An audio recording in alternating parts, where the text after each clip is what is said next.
지금까지 아나운서 조항리였습니다. KBS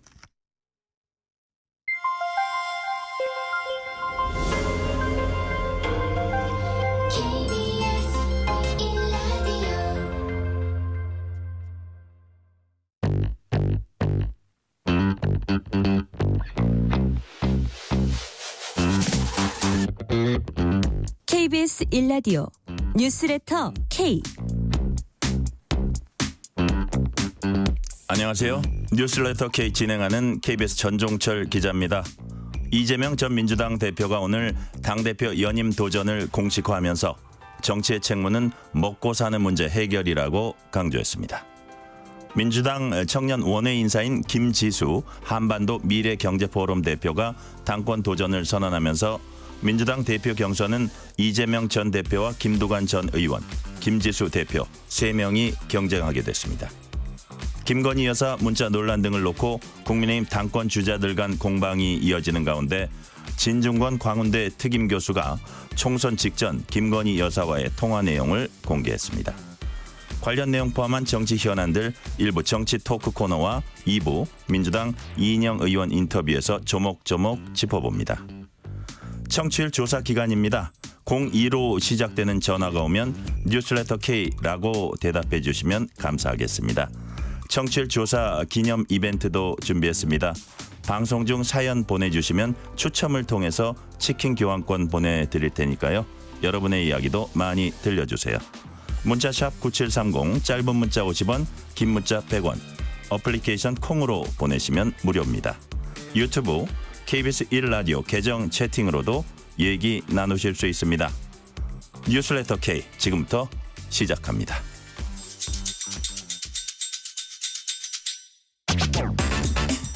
오늘 하루 가장 뜨거운 뉴스들만 골랐습니다. 뉴스레터 K 정치 토크. 오늘은 박근혜 정부 당시 대통령 직속 청년위원회 위원을 지냈던 손수조 정책연구원 리더스 대표 그리고 민주당 상근 부대변인을 역임하신 서영주 백 정치사회연구소장 나오셨습니다. 어서 오세요. 네, 안녕하세요. 안녕하세요. 반갑습니다.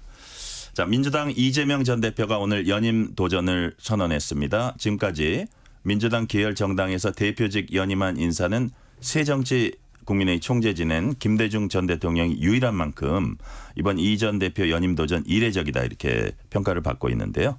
이 전 대표 연임 도전 어떻게 평가하십니까? 먼저 서영주 소장님부터. 네, 뭐 당내에서 이재명 대표 연임 도전에 대해서 민주당의 이런 이례적이다. 네. 연임이 없었고 뭐 앞서 이제 국회에서도 얘기했듯이 김대중 대통령 총재 시절에 한번 이게 있었던 적이 있었다 정도인데 우려도 컸습니다. 과연 이게 이재명 대표의 대권 가도에 도움이 되는 정치적인 결정인가에 대해서는 아직도 당내 우려가 있으나 본인에게 득이냐? 그렇죠. 네. 그다음에 본인의 득이 돼야만 이게 민주당의 집권에 도움이 되는 것이고 민주당에서는 이재명 대표만한 유력한 대권 후보가 없는 상황에서는 이재명 대표를 잘 보호해야 되는 그런 입장에서 우려를 표명했던 것인데 결국에는 정치인은 본인의 선택이고 그 선택에 대한 결과는 또 본인의 책임 아니겠습니까? 네.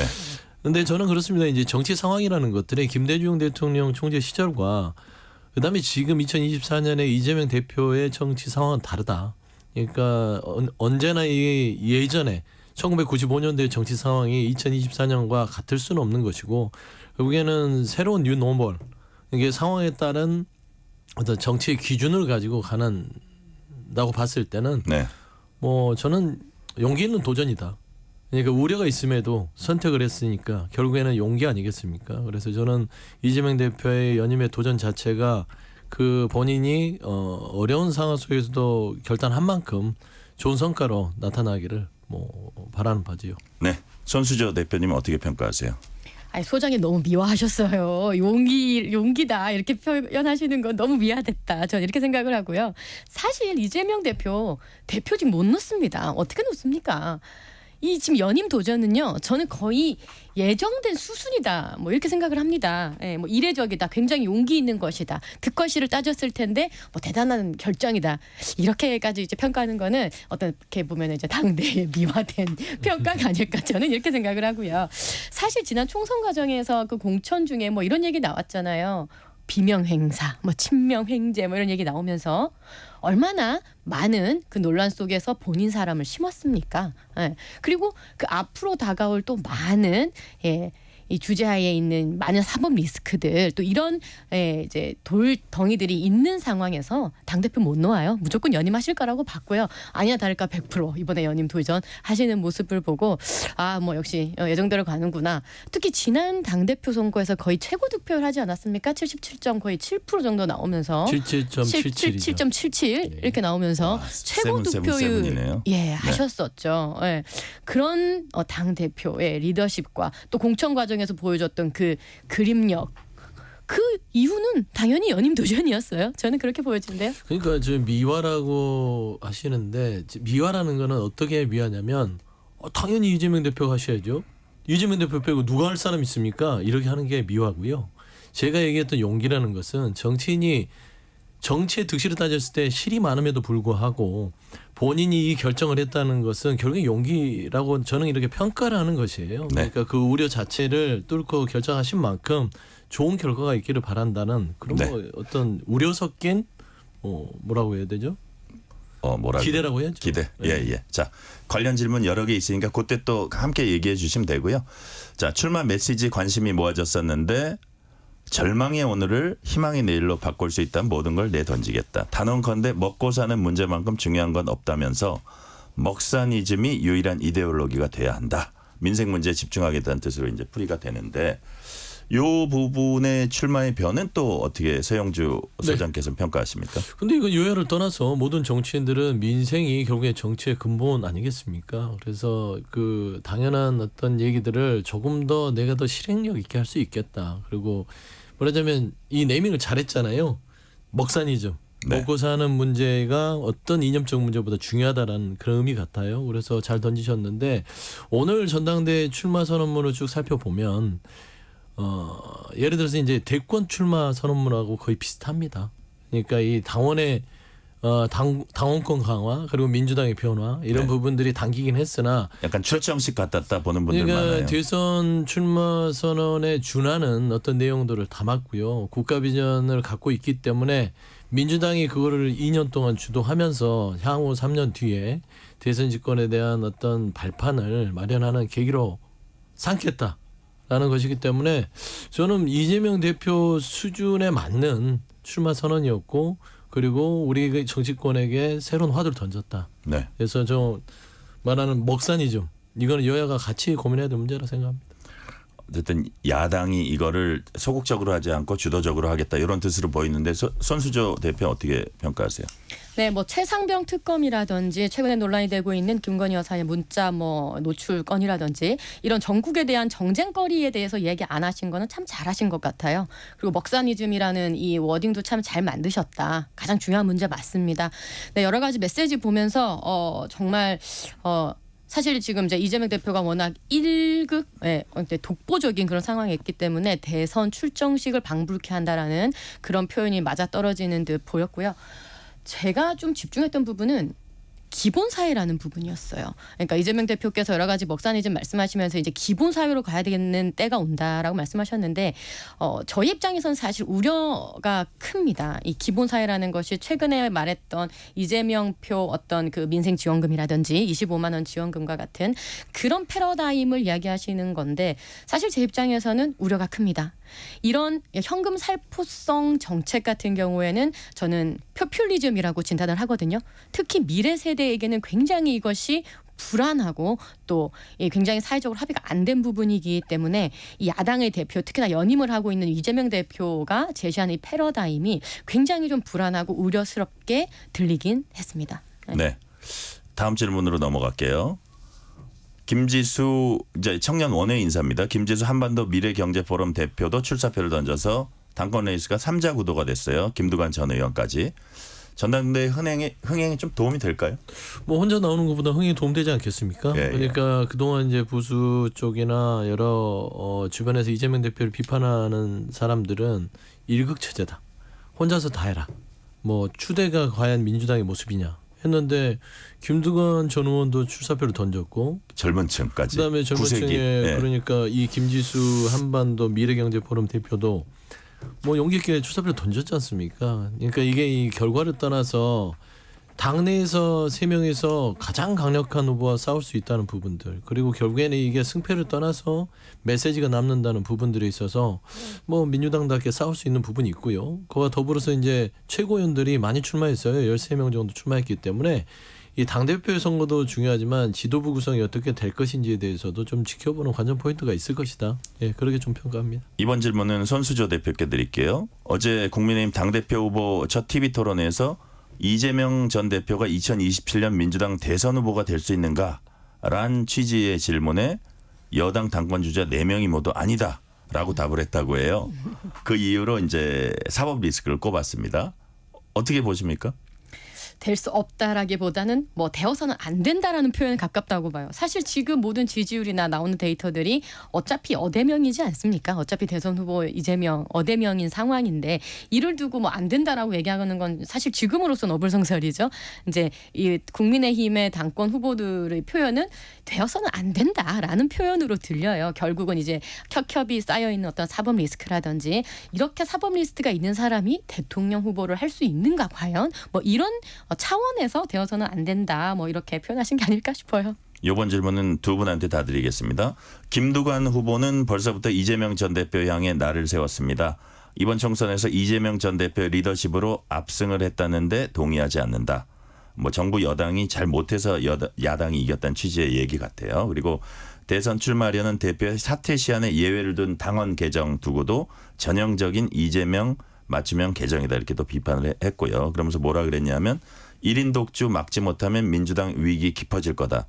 자신이 온몸을 던져서 민주당 붕괴를 막겠다. 뭐 이런 용어까지 썼습니다. 네네. 자, 이런 날선 비판. 어쨌든 전당대회에서는 서로 또 비난도 하게 되고 자기의 존재감을 드러내기도 하잖아요.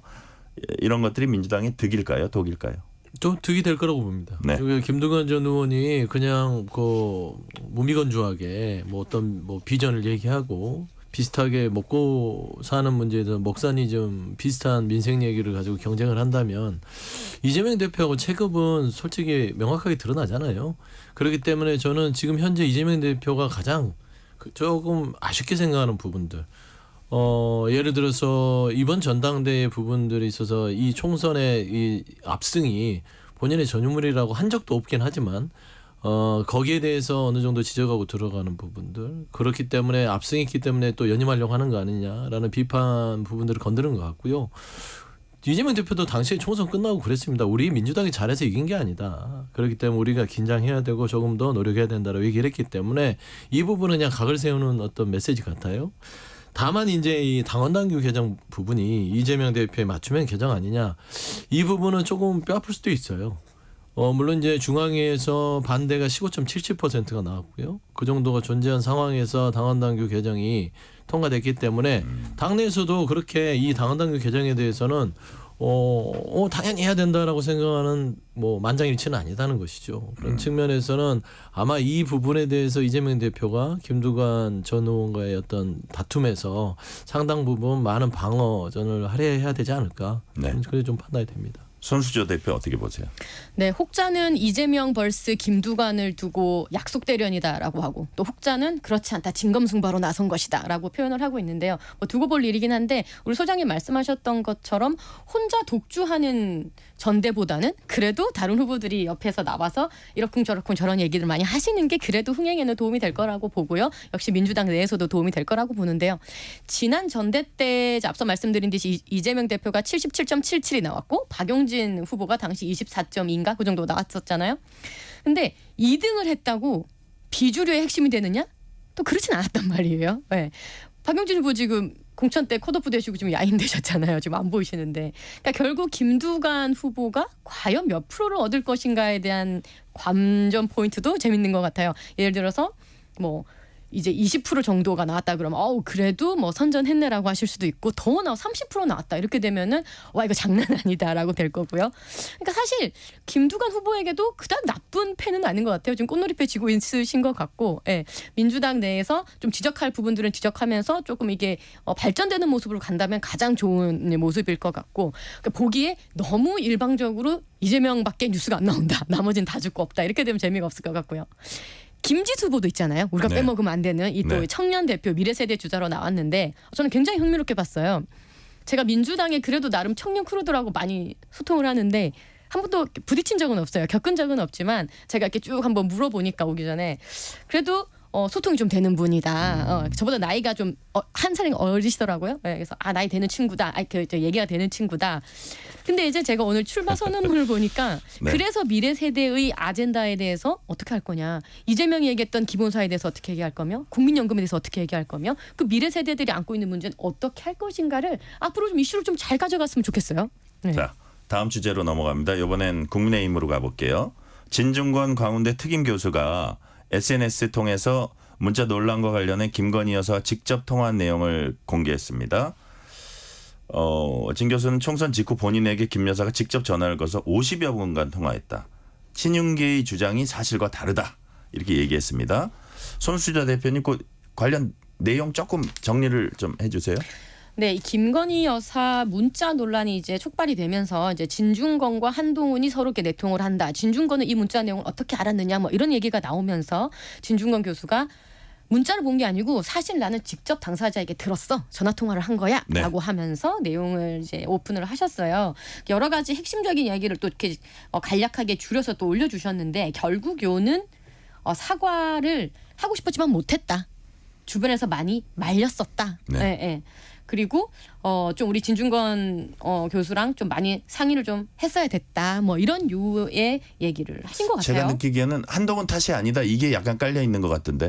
그러니까 내가 잘못했다. 결국 나 때문에 많이 힘들다. 뭐 지금 이런 왜냐하면 한동훈 이야기였어요. 탓이냐 아니냐 이거 갖고 지금 막 감론을박하고 있잖아요. 근데 그 부분은 어떤 워딩이 있었습니까? 표현이. 그러니까 주변에서 많이 말렸다. 이제 그 주변에서 말렸다는 걸 진중권 교수는 이제 윤심에 있는 그 이제 친윤 세력들이라고 좀 보고 계시는 것 같고, 네. 그러니까 친윤 쪽에서 말렸는데 왜 지금 너네들은 한동훈한테서 탓을 하냐 이 얘기를 결국 진중권 교수는 하고 싶은 거겠죠. 있죠. 네네. 자, 최영주 소장님은 네. 어떻게 보셨어요? 그러니까 이제 한동훈 후보가 1차 토론회 때 답변을 했잖아요. 그 예. 문자에 대해서. 그러니까 김건희 여사가 사과를 하려고 했다. 이 문자는 그게 공격 포인트였는데 한동훈 후보는 사과를 하려고 하는 게 아니었다. 내가 여러 백방으로 문자가 아닌 많은 대통령실과 많은 관계자들과 얘기를 해보고 확인해 보니 네. 김건희 여사는 사과를 하려고 하지 않았다. 그렇기 때문에 답을 할 이유가 없었다는 거예요. 그러니까 결국에는 토론회는 그런 식으로 끝나긴 했고 전체적으로는 김건희 여사가 한동훈 후보한테 보낸 5개의 문자를 보면 사과를 하는 것처럼 보이죠. 그런데 이제 그 부분에서 한동훈 후보에 대한 어떤 지원 사격이라고 해야 될까요? 내가 확인한 거는 김건희 여사가 의도는 있다고 하지만 주의 만료로 안 하기로 결정했다. 그러니까 사과를 안 하기로 한 것이다라고 확인 사살을 해준 것이죠. 그래서 네. 저는 한동훈 후보에 대해서의 어떤 사실관계를 본인이 거들어주는 입장에서의 내용을 밝힌 것 같고요. 근본적으로 그렇습니다. 이제 김건희 여사가 지금 문자를 한동훈 후보한테 보내서 사과를 한 해 만에라는 자체가 집권여당인 국민의힘이 과연 이번 전당대회에서 무엇을 남길 것인가에 있어서는 굉장히 아쉬운 부분이에요. 김건희 여사가 본인이 사과하면 되잖아요. 그리고 가장 의논해야 될 대통령, 배우자와 상의해서 하면 될 거를 가지고 왜 한동훈 후보를 그렇게 흔들고 결정하게끔 하는 책임 전가를 하는지에 대해서는 국민들도 상식적으로 판단할 것이라고 생각이 되네요. 오늘 시점에서 이 문자 논란의 득실 누구한테 유리하고 누구한테 불리할 것 같아요? 우리 손수저 대표님. 국민의힘 전당대회 안에서 이런 내용이 불거진다는 것 자체가 참 안타까운 일이죠. 득실을 따진다면 우리 당 전체의 실입니다. 예. 네. 근데 그럼에도 불구하고 저는 개인적으로 이제 김건희 여사께서 10여 년 전에 이제 그 전시회 이제 미술관 대표 때부터 전 알고 지냈어요. 막 친하지는 않지만 그래도 알고는 지내는데 이분이 굉장히 정이 많으세요. 정 많고요. 사람도 잘 믿고 많이 털어놓으시고 하는 스타일이세요. 그래서 지금 일련의 가정들을 보면 꼭 김건희 여사 관련된 녹취록이라든지 통화를 해도 꼭 오래 하셔요. 막 50몇 분 하시고 막 이런 게 잘 나오잖아요. 보면은 막 이렇게 뭔가를 해결하고 싶어서 중간에 많이 노력했던 부분이 보인다. 그리고 개인적으로 일십이라니요. 일십은 너무 했잖아요. 아니 어떻게든 저는 이 지난 총선에서 여사에 관련된 아젠다는 굉장히 컸었고 한동훈 위원장이 책임자 입장에서 이 씹고 넘어갈 게 아니고 어떻게든지 만나든지 통화를 하든지 어떤 방법을 통해서라도 이 사과를 끌어냈어야 됐다. 메이드 시켰어야 됐다라고 생각해요. 이미 지난 얘기지만 어쨌든 그렇지 못했다는 것이 굉장히 좀 아쉽습니다. 자, 다음 질문도 손수조 대표께 드릴게요. 국민의힘 당권 후보들 오늘은 부산, 울산, 경남 합동 연설에 가졌습니다. 이번 당권 후보들 모두 수도권 연고지로 하고 있고 당 내 안팎의 요구가 영남당을 탈피해야 된다 이런 요구들이 있잖아요. 자, 부산 지역구에서 우리 손수조 대표님 그 활동하고 계시니까 그 이와 관련한 좀 전국 정당화돼야 되고 수도권으로 가야 된다 이런 당의 변화와 관련된 그 PK 지역의 민심은 어떻습니까?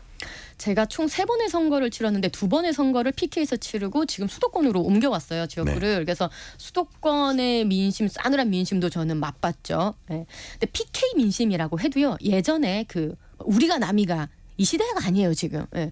굉장히 객관적으로 판단하시는 그런 기류가 굉장히 많습니다. 그러니까 뭐냐면 예뻐서 뽑아준 거 아니다. 국힘 예뻐서 뽑아준 거 아니고 너네가 잘해서 뽑아준 거 아니고 전략적 투표가 이번에 있었다라는 거예요. 그래서 이제 당심이 지금 얘기를 해주고 계시겠지만 결국 우리 당원들 입장에서는 PK든 수도권이든 참패했습니다. 총선에서 참패하고 난 이후에 전당대회이기 때문에 개혁이 핵심입니다. 그래서 이 당을 어떻게 바꿔서 이기는 정당으로 만들 거냐. 영남당 탈피해야 된다면 탈피하자. 네. 수도권 너무 참패다. 수도권에서 사람 기르고 좀 더 중도 확장이라든지 개혁이라든지 이 얘기를 좀 더 하자라는 것이 한동의 민심으로 지금 표출이 되는 것이라고 보거든요. 네. 그렇기 때문에 TK, PK 뭐 할 것 없이 지금 전국 당원들의 이 열망은 결국은 좀 바뀌자. 네. 라는 거라고 보여집니다. 네. 네. 네. 저는 너무 그렇습니다. 짧게 짧게 말씀드리면 결국에는 한동훈 후보에 대한 그 대세론을 나머지 세 후보 특히나 이제 원희룡 후보 자체는 용산의 뒤에 배경이 있다고들 다들 추측을 하는데 결국엔 대세론 깨는 건 네거티브거든요. 이제 네거티브가 지금 통해야 되는데 네거티브는 그 대가가 있습니다. 어설픈 공격은요.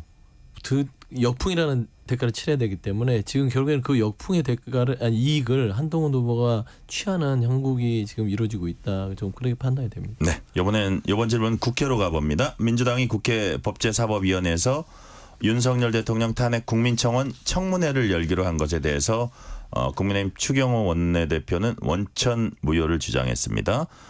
추 원내대표는 청문회 의결 자체가 헌법과 법률에 위배됐다면서 증인들의 출석 의무도 없다 이렇게 이제 강조를 했는데 김건희 여사와 김 여사 모친 청문회 증인 채택됐는데 이 두 분의 증인 출석 우리 최영주 소장께서는 당연하다고 보십니까? 이게 뭐 당연하고 안 하고에 떠나서요. 이거는 헌법과 법률에 보장된 절차에 따라서 진행하는 거예요.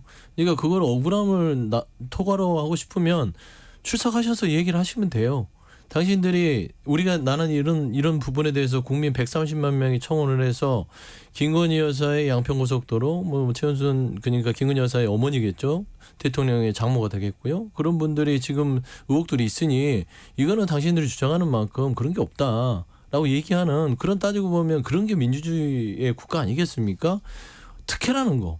대통령 배우자고 대통령 장모라고 해서 이런 부분에 있어서 당연하다 아니다를 논하는 자체가 민주주의 이 국가에서는 조금 어울리지 않는 것이고 저기 말하는 민주당이 이걸 억지로 써서 억지로 만들어서 하는 게 아니잖아요. 국민들 130만 원을 민주당이 만들었겠습니까? 만들 수도 없습니다.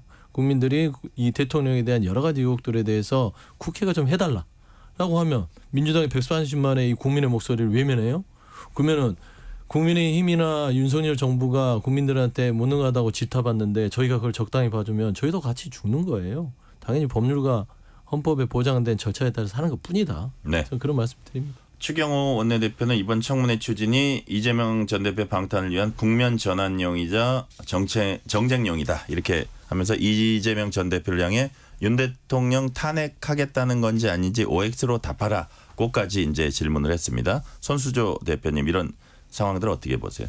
의혹을 은폐하거나 숨기려고 하는 것이 아닙니다. 그것을 그렇게 한다고 얘기할 수는 없고 다만 지금 이제 뭐 국회법이라든지 청원법에 의해서 이 형사 수사나 재판이 진행 중인 부분에 대해서는 이것을 타액 소추할 수 없는 그런 부분이 또 법리적으로 있습니다. 사실 이 뭐 지금 막 촛불 집회 때처럼 많은 대중들이 들불처럼 일어난다고 난 그런 상황도 사실은 아니고 또 온라인에서 일어났던 어떤 청원이지 않습니까? 그러니까 민주당 내부에서도 사실상 제가 알기로 이 온라인 탄핵 그 청원 가지고 이걸로 할 수 있을까라는 의구심이 내부도 있다고 알고 있어요.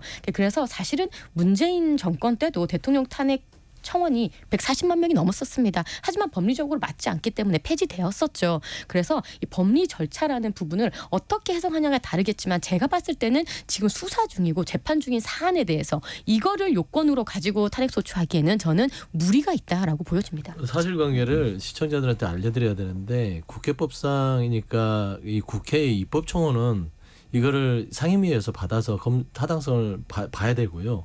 문재인 전 대통령 당시의 탄핵은 청와대 게시판이기 때문에 답변에 준하는 것입니다. 그래서 법적 절차가 상이하다는 거를 네. 좀 알고 계셔야 된다. 그런 말씀드립니다. 자, 시간이 이제 1분 반 남았는데 30초씩만 대답해 주세요. 도이치모터스 주가 조작 사건 공범 이모 씨가 임성근 전 해병 1사단장 구명을 위해서 VIP에게 얘기하겠다고 말했다는 이른바 임성근 구명 로비 의혹과 관련해 대통령실은 사실 무근이라고 반박했습니다. 앞서 이모 씨가 임 전 사단장 사표 제출 만료했고 윤 대통령이 임 전 사단장 지키려고 했던 내용이 담긴 통화 녹취를 이모 씨의 주장이죠. 공수처가 확보했다 이제 일부 언론 보도가 있었거든요. 이 논란 어떻게 보십니까, 서영주 소장님? 그러니까 이종호 씨가 지금 예를 들면 허세를 떨었다, 라든지 대통령실 입장을 좀 봤어요. 대통령 부부는 상관이 없다, 관련이 없다. 그래서 임성근 사단의 구명에 연관성이 없다라고 하는데 좀 내용이 그 대응 자체가 조금 의심스러워요. 이종호 씨가 이 정도 허세를 떨고 대통령을 붙잡고 할 정도면 이건 당장 형사처벌이라든지 어떤 법률적 조치를 해야 되는 거 아니겠습니까? 왜 그렇게 가만두는지. 아무리 김건희 여사의 2차 주가 조작 부분에 있어서 관련이 있는 사람이라 하더라도 이거는 만약에 허세라 하면 단호하게 법적 조치를 해야죠. 네, 손수조 대표님. 저는 이것은 우리가 이 자리에서 논의할 가치조차 없다고 생각을 합니다. 얘기하겠다고 본인이 그렇게 허세를 떤 것이지 얘기했습니까? 했다는 증거가 나왔습니까? 그래서 그렇지도 않은데 그럼 모든 카톡 내용에서 누구를 안다, 누가 밥 먹었다 하면 다 수사합니까? 그것은 굉장히 이 사회적 비용을 초래하는 바람직하지 않은 민주당의 태도라고 생각을 하고요. 민주당은 예전에도 동백꽃 불렀다는 사태도 그렇고 또 검사 탄핵할 때도 그렇고 대변을 봤다는데 그게 아니었잖아요. 좀 제대로 된 내용을 확인하고 얘기를 했으면 좋겠습니다. 자, 오늘은 여기까지 듣겠습니다. 손수조 정책연구원 리더스 대표, 서영주 맥 정치사회연구소장이었습니다. 오늘 말씀 감사합니다. 네, 감사합니다.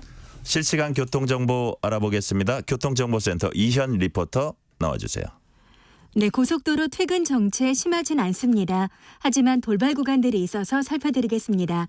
경부고속도로 서울 쪽으로 서울쪽 분기점 부근입니다. 1차로에서 승용차 관련 사고를 처리하고 있습니다. 부근이 혼잡한데요. 여기는 빗길의 구분길이기도 하니까요. 추가 사고 나지 않도록 각별한 조심 운전 필요하겠습니다. 중부고속도로는 충청권이고요. 하남 쪽으로 오창 분기점 부근에서 승용차 관련 사고가 났습니다. 처리 중이라 뒤쪽으로 정체 이어집니다. 호남 선지선 대전 쪽으로는 논산 부근에서 작업 여파를 받습니다. 2차로에서 긴급 노면 보수 작업 중이라 4km 구간 지나기 무척 답답합니다. 서울시내 간선도로 정체 구간 길어지고 있는데요. 내부순환도로 성수 분기점 쪽으로는 홍은 램프를 지나서 사고가 발생했고요. 연희 램프부터 지체되고 있습니다. KBS 교통정보센터였습니다. 퇴근길, 당신과 함께 읽는 세상 이야기. KBS 1라디오 뉴스레터 K.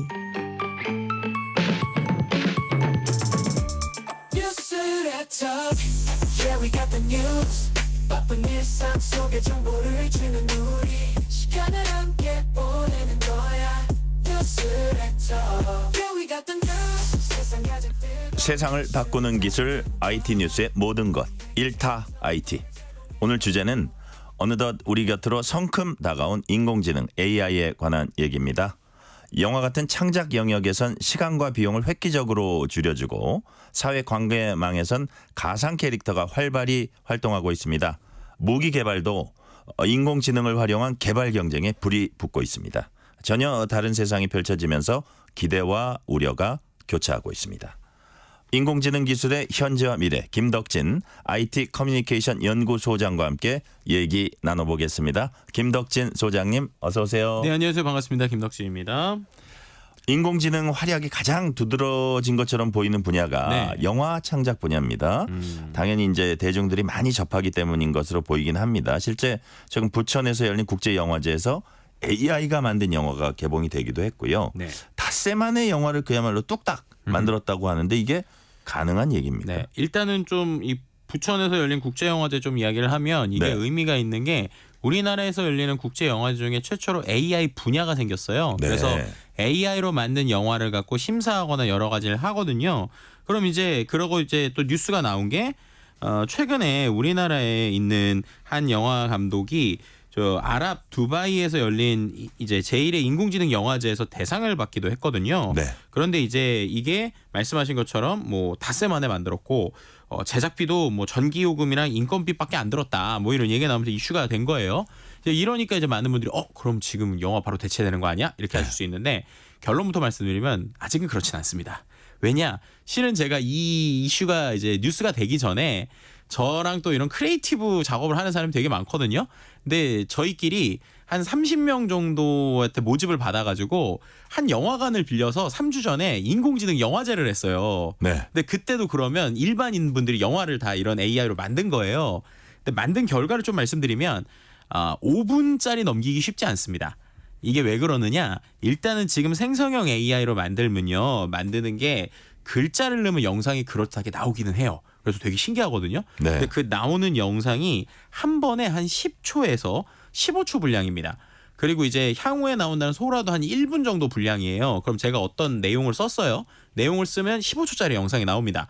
근데 그 또 다른 걸 쓰면 또 15초짜리가 나오겠죠. 그럼 그런 것들을 다 이어붙여서 스토리를 만들어야 되잖아요. 네네. 근데 그러다 보면 실제로 해보면 막 주인공이 바뀌거나 갑자기 제가 원하는 형태가 아니라 다른 형태가 나서 당황스럽기도 하고 그래요? 예, 그런 부분들이 나와요. 근데 그럼에도 불구하고 지금의 시도엔 충분히 의미가 있는 게 시작됐다는 게 중요하잖아요. 그렇죠. 왜냐하면 이 AI 영화제에서 대부분 나온 영화가 그래서 5분 미만의 영화예요. 근데 이게 왜 중요하냐면요. 생각해 보시면 처음에 그 스마트폰이 처음 나왔을 때 있잖아요. 그럴 때 통신사들이 이 스마트폰으로 뭘 할 수 있는지를 보여주려고 그때 유행했던 게 이른바 60초 영화제 이런 게 있었어요. 네. 그러니까는 영화를 1분 안에 딱 임팩트 있게 정리를 하는 거예요. 그래서 그거를 갖고 보여준다거나 아니면은 기억하실지 모르겠지만 우리가 이제 가족용 8mm 비디오라고 그래서 이게 처음 나왔을 때 있었잖아요.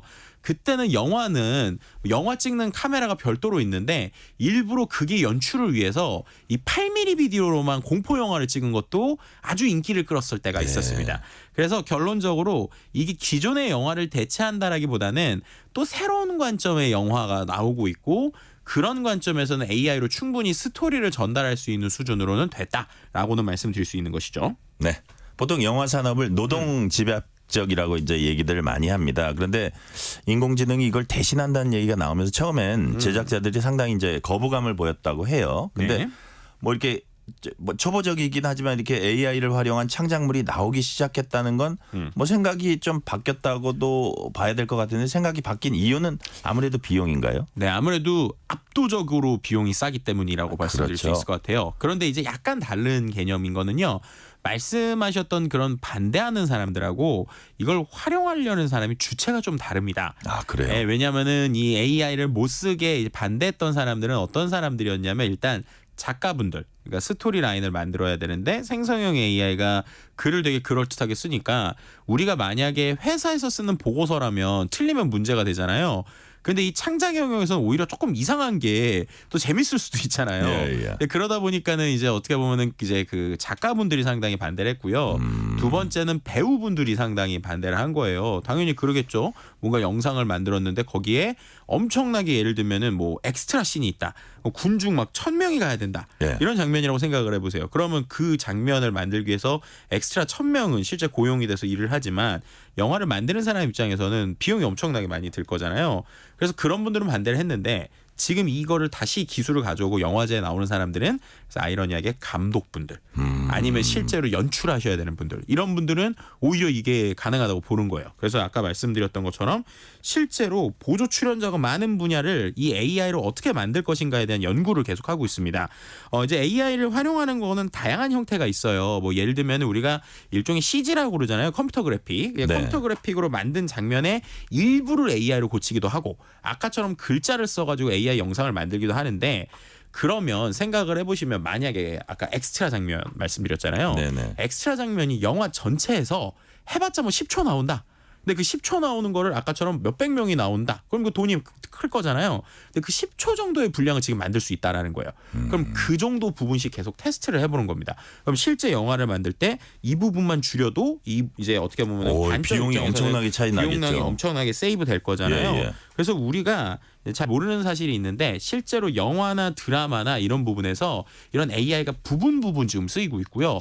광고 부분에서 좀 쓰이고 있는데 그러다 보니까 비용이 한 20%에서 30% 이상 절감되는 모습을 보이니까 결국에는 돈을 갖고 뭔가 만들어야 되는 운영자 입장에서는 이거를 좀 쓰고 싶어 하는 거고 역으로 거기 출연하는 또 연출자 아니 그 출연자 입장에서는 이렇게 되면 우리 일자리 없어질 것 같으니까 서로 여전히 좀 이런 것들에 대한 논란이 있는 상황이다. 이렇게 말씀을 드릴 수 있는 것이죠. 또 그런가 하면 음악 분야에선 이른바 맞춤형 방송 움직임이 시도되고 있다 이런 얘기도 들립니다. 네. 어떤 방식입니까? 유튜브 뮤직에서 이제 일부 시도되고 있는 것들이 해외 언론에서 좀 나오고 있는 상황인데요. 이렇게 설명드리면 될 것 같아요. 우리가 만약에 DJ가 어떤 플레이리스트를 틀어준다라고 네. 하면은 곡을 직접 선곡을 하잖아요. 그렇죠. 근데 그게 아니라 제가 갑자기 이럴 때가 있는 거예요. 오늘 기분이 우울했다가 갑자기 올라갔다가 날씨가 좋아가지고 기분이 잠깐 좋았는데 퇴근하려니까 기분이 나빠. 자, 이 문장을 갖고 플레이리스트를 만들어 달라고 시키는 거예요. 쉽게 말하면. 이야, 그러면 이제 어렵네요. 예, 사람이 그렇게 한다고 그러면 이거 뭐지 이럴 수 있잖아요. 근데 말씀드린 생성형 AI가 잘하는 건 이제 내 어떠한 문장이나 내용을 보고 예. 그거에 맞는 걸 조합을 하는 걸 잘하니까 지금 어떻게 하는 거냐? 말씀드린 대로 말도 안 되는 문장 같은 걸 줘도 그 문장에 있는 내용들을 갖고 기존에 있는 음악의 특성이나 음악의 제목 혹은 음악의 비트를 갖고 일종의 리스트업을 해주는 거예요. 그러면은 쉽게 말해서 나만의 맞춤형 DJ 아니면 나만의 맞춤형 방송이 될 수 있다라고 볼 수 있는 것이죠. 지금 소장님 말씀드리니까 그걸 만약에 네. 직장의 부서에 있는 후배 직원한테 그런 과제를 주면 이거 상사가 갑질한다는 얘기를 들을 수도 있는데 요즘에 예. AI는 그거를 해낸다 이거죠. 그렇죠. 보통 그럴 때 요즘에 삼요라고 표현을 하거든요. 그러니까요. 그런 얘기하면 제가요? 지금요? 왜요? 막 이렇게 표현하는데 그런 걸 이제 해준다라고 보면 돼요. 그러니까요. 자, 그런데 지금 말씀하신 내 취향에 맞는 플레이리스트 같은 건 인공지능 활성화 전에도 많이 있었습니다. 네. 유튜브 측에서 시도하는 방식 과거와는 어떻게 다른 겁니까? 네, 제가 이제 말씀드린 이런 문장들을 실제 유튜브에 검색을 하잖아요. 그러면 네. 되게 플레이리스트를 비슷한 상황으로 사람들이 모아서 만든 것들이 있어요. 그리고 기존에도 AI가 한 곡이 끝나면 그 다음 곡을 연결을 해주거든요. 근데 그럴 때는 어떤 식이냐면 비트나 이제 어떤 음악의 스타일, 그러니까는 음악의 사전 정리되어 있는 내용으로 찾아오는 방식이라고 보시면 될 것 같고요. 지금 생성형 AI를 기반으로 하는 거는 뭔가 내가 어떤 맥락을 줬을 때 비트나 이런 음악의 특징과 상관없이도 어떤 다른 이유들로 이제 끌고 올 수 있다라고 하는 게 특징이고요. 근데 이거는 이제 어떤 테스트고 궁극적으로는 어떻게 되느냐? 저희가 지금 이 코너가 시작될 때 나오는 음악 있잖아요. 제가 네. 이 음악을 글자 쳐서 만들었잖아요. 그런 식으로 이들이 원하는 건 어떤 상황과 환경을 주면 그때 그냥 즉석에서 음악이 만들어지는 거예요. 그래서 이제 음악을 만들어서 뭐 비트를 만들든지 노래를 만든 이런 것들이 이제 계속 플레이리스트로 나오면 이거는 정말 내 기분에 맞춰서 누군가가 즉석에서 음악을 계속 쳐주고 있거나 이제 어떠한 노래를 불러주고 있는 이런 느낌에 가까운 형태가 궁극적으로 생성형 AI로 하려는 모습이다 이렇게 말씀드릴 수 있는 것이죠. 근데 AI 학습 방식이라고 하는 게 순수한 창작이라기보다는 기존 데이터를 대규모로 학습하고 또 재가공하고 이런 과정이 아닌가 싶은데요. 순수한 창작 영역인 영화나 음악 같은 데서 이른바 원작과 카피를 둘러싼 이제 논란이 벌어지기도 하잖아요. 또 네. 이제 저작권 문제가 제기될 가능성도 있어 보이는데 AI에서도 이런 관련 논의가 지금 진행이 되고 있습니까? 실제 본격화가 되고 있습니다. 왜 그러느냐? 나온 작품이 말씀하신 너무 비슷하니까 네. 기존의 이 원작을 갖고 있는 사람들이 회사에 소송을 걸기 시작했어요. 뭐 예를 들면은 지금 이제 원래는 이 오픈 AI가 만든 소라라고 하는 녀석이 나왔어도 벌써 나왔어야 되거든요. 왜냐하면 그게 데모가 벌써 나온 지 몇 개월이 됐고 네. 사람들에게 야 글자 치면 1분 이상 영상이 나오네? 그래도 놀랬거든요. 근데 지금 그게 못 나오는 이유가 유튜브와의 관계 때문이라는 얘기가 계속 외신에서 나와요. 그렇군요. 왜냐하면 이게 결국에는 영상을 만들었으면 뭔가 공부를 했을 거잖아요. 근데 그 공부를 어디에서 했는지 봤더니 아무리 봐도 이 유튜브 영상들을 이제 어떻게 보면은 사용자의 허가를 받지 않고 학습을 해놓은 것 같은 거예요. 그러니까 이런 것들에 대한 아주 디테일한 요즘 소송들이 많아요. 그래서 예를 들면 언론사 같은 경우에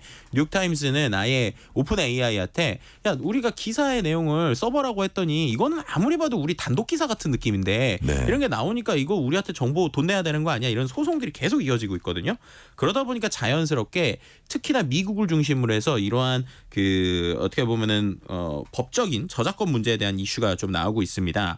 이제 가장 최근에 좀 뜨거웠던 건 2023년 10월 30일에 바이든 행정부가 AI에 대한 포괄적인 행정 명령을 발표했어요. 네. 이게 쉽게 말하면 이런 겁니다. 뭔가 이거 문제가 있다라고 이제 얘기를 하면 실제로 이 문제에 대해서 저작권에 대한 행정 조치를 취하게 되는 거예요. 그럼 이 말은 결국에는 지금 소송이 있는 것들에 대해서 이게 이거 소송 의미 없어가 아니라 그 소송에 대해서 구체적인 항목들을 논의하고 이야기하고 있다는 건데요. 네. 그래서 최근에 보면은 오픈 AI 같은 이제 챗GPT를 받는 오픈 AI가 계속 언론사들과 직접 제휴를 하기 시작했어요. 그러니까 예전에는 그냥 막 만들었는데 그렇게 한 문제들이 되니까 이런 타임지 같은 데랑 제휴해서 우리가 이 컨텐츠 사용권을 받는 이런 형태들로 좀 나오고 있고요. 그리고 이제 어도비 같은 데서도 포토샵이나 이런 영상 만드는 회사들도 실제 영상, 사용자들의 영상을 돈을 주고 사고 있거든요. 그래서 그런 움직임들이 있는 것 자체가 결국에는 우리가 이 저작권에 대한 논란이 계속 나올 수 있을 거다라고 말씀드릴 수 있을 것 같고 그런데 흥미로운 거는 일본 같은 경우는 또 미국하고 좀 법이 달라요. 네. 미국 같은 경우는 아까 말씀드린 대로 컨텐츠 원저작자의 손을 들어주는 편이잖아요. 근데 일본은 지금 나오고 있는 걸 보면 AI 학습 데이터로 이용한 저작물은 어느 정도 저작권자의 허락 없이도 만들 수 있다. 이런 네. 식으로 지금 법안이 나오고 있어요. 이거는 뭐냐면 일본이 이 AI 산업을 키우기 위해서 일단은 뭔가 만들고 그것이 제대로 될 때까지 일단 데이터 학습에 대해서는 그대로 주자라는 쪽에 좀 방향성이거든요. 그래서 이 역시도 국가의 특성이나 아니면은 어떠한 변화에 따라서 움직임이 있는 상황이고요. 그래서 우리나라에서도 최근에 문화체육관광부나 한국저작권위원회가 AI 저작권 제도 개선 워킹그룹을 통해서 지금 생성형 AI 저작권 안내서를 지금 만들고 있거든요. 그래서 그런 것들을 통해서 국가별로 조금 더 디테일한 내용들이 지금 만들어지고 있다 이렇게 말씀드릴 수 있을 것 같습니다. 네. 우리가 이제 인터넷 이용하면서 검색 기능 많이 활용하잖아요. 네. 그런데 이 검색도 이제 인공지능과 연계되면서 다른 방식으로 구현될 거다. 네. 이런 얘기도 들립니다. 이건 네. 무슨 얘기입니까? 생각해 보시면 우리가 지금 포털 사이트에 검색을 한다 그러면 보통 검색을 문장으로 하세요? 단어로 하세요? 저요? 네. 저는 거의 단어로 하죠. 그렇죠. 예. 왜 단어로 할까요? 문장을 쓰면 못 알아듣잖아요. 그리고 예, 예. 계속 이상한 결과가 나오잖아요. 예, 예. 대부분의 사람들이 이제 단어로 한단 말이에요. 그런데 생성형 AI를 우리가 챗GPT 같은 거 쓸 때는 단어로 안 물어보고 문장으로 물어보잖아요. 네. 왜냐면 얘는 그 말을 알아들으니까. 근데 이제 그 말에 대해서 얘가 정확하게 모르는 부분들이 있단 말이에요. 그래서 요즘에 어떻게 하고 있냐면 이 생성형 AI, 그러니까 챗GPT 같은 녀석하고 검색 엔진을 같이 합쳐버리는 거예요.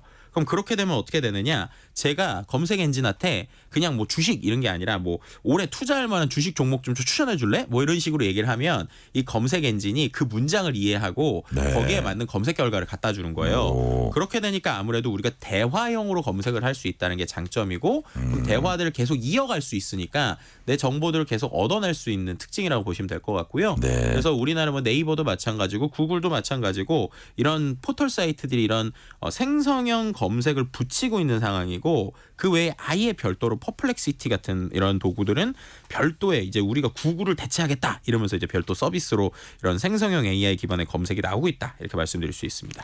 근데 지금 대화형 검색하셨는데 네. 안 좋은 경험 떠올리는 사람들도 있어요. 예컨대 뭐 은행 자동응답 시스템 같은데 연결이 되잖아요. 그럼 음성 인식 시스템에 원하는 답을 이제 내야지만 다음 단계로 넘어갈 수 있는 그런 게 있었던 것 같거든요. 네네네.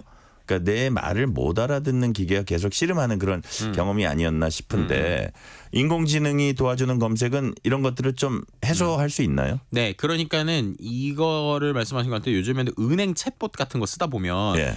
얘가 자꾸 내가 뭐 알려달라고 그러는데 답변할 수 없습니다. 이러거나 또 음성 인식으로 하는 뭐 TV 같은 거 하다 보면 얘가 답변을 못 하고 계속 못 알아듣습니다. 이러면 화가 나잖아요. 네네. 그런데 이 생성형 AI의 최대 장점은 뭐냐면 어떤 질문을 하든 답변을 다 해요. 네. 근데 여기서 어떤 문제가 있냐면 답변을 하는데 이상한 답변을 자꾸 섞는 거예요. 그래서 그걸 할루시네이션 환각 현상이라고 하거든요.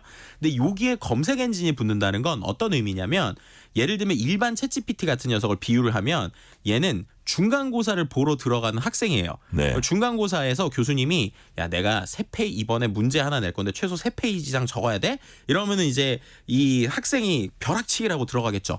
벼락치기를 했는데 문제를 딱 봤어요. 네. 근데 그 문제가 제가 조금 알 듯 모를 듯한 내용이에요. 그럼 그 내용을 자기가 쓰는데 만약에 내가 모른다고 백지로 되진 않잖아요. 예를 들면은 뭐 교수님한테 편지를 쓴다거나 아니면 있는 내용을 쓴다거나 생성형 AI가 그런 거거든요.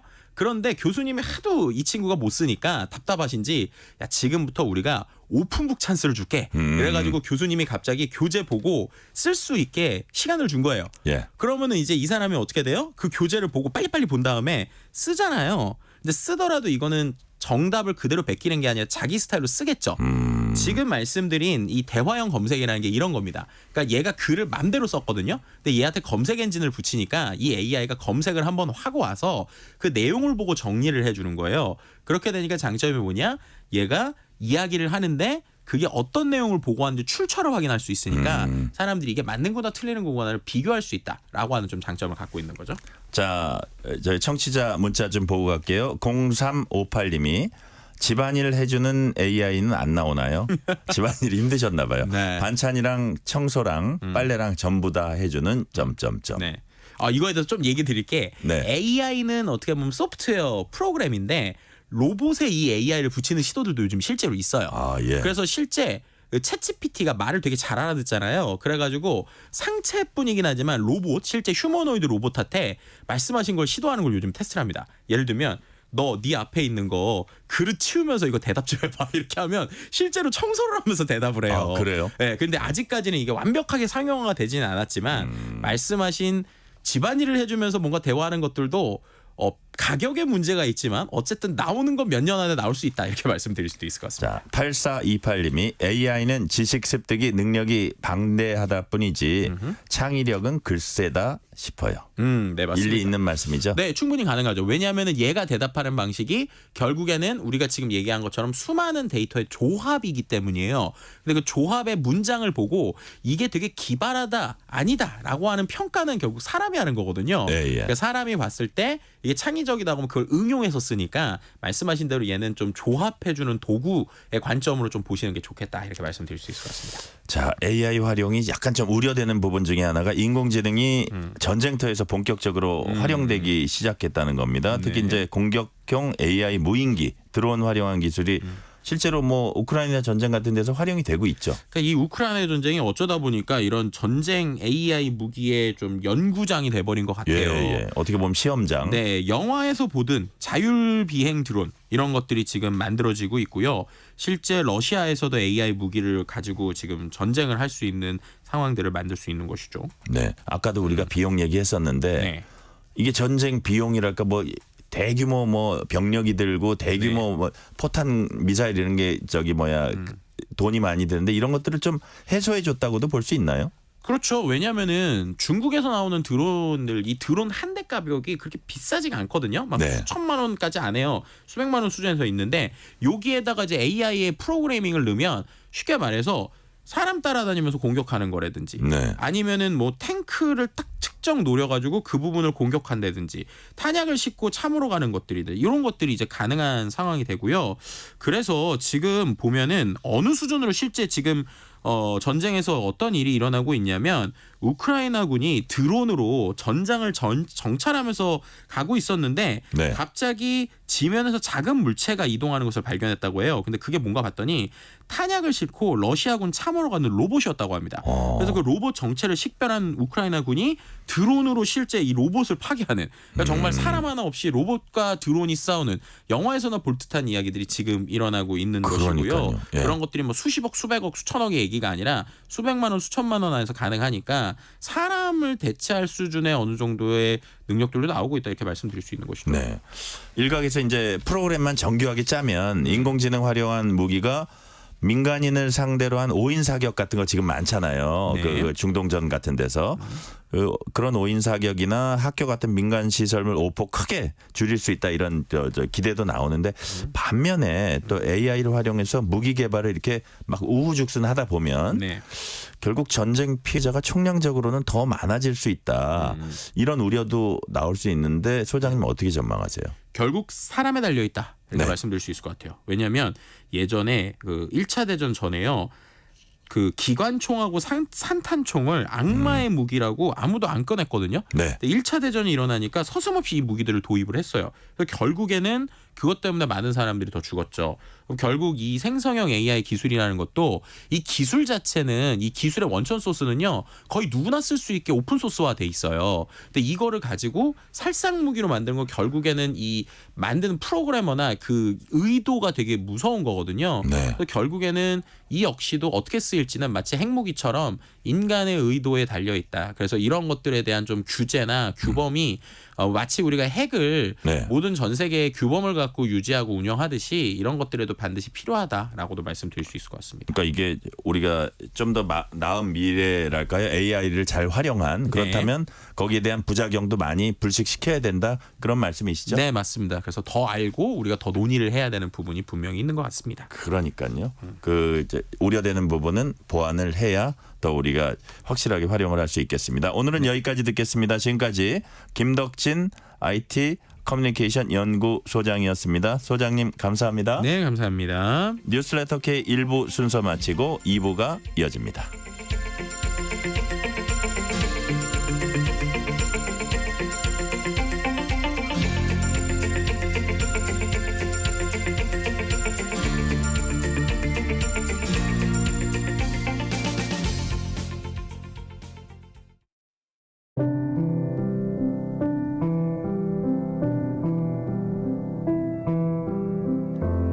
KBS 라디오 연중기획 희망충전 대한민국 594번째 이야기. 안녕하세요. 아나운서 유지원입니다.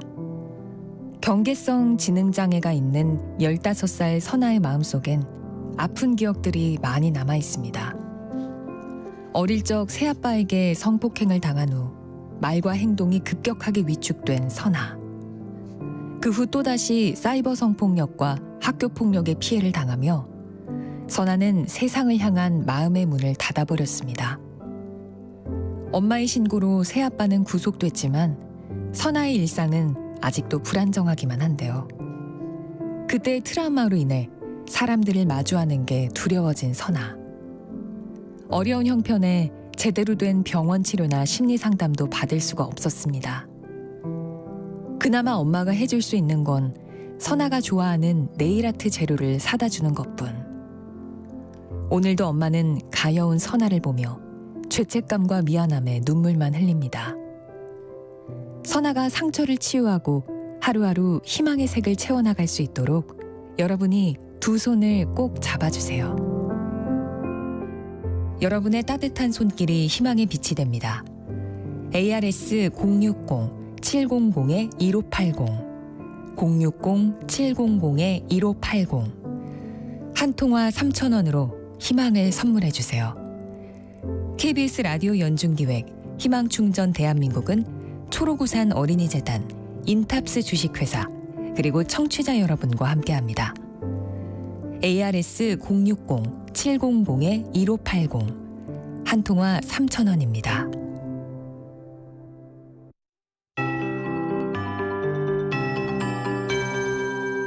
KBS 58분 날씨. 오늘 아침까지 남부지방에는 매우 강하고 많은 비가 내렸습니다. 반면 비가 일찍부터 잦아들었던 서울 등 수도권과 강원 영서에는 폭염주의보가 내려졌고요.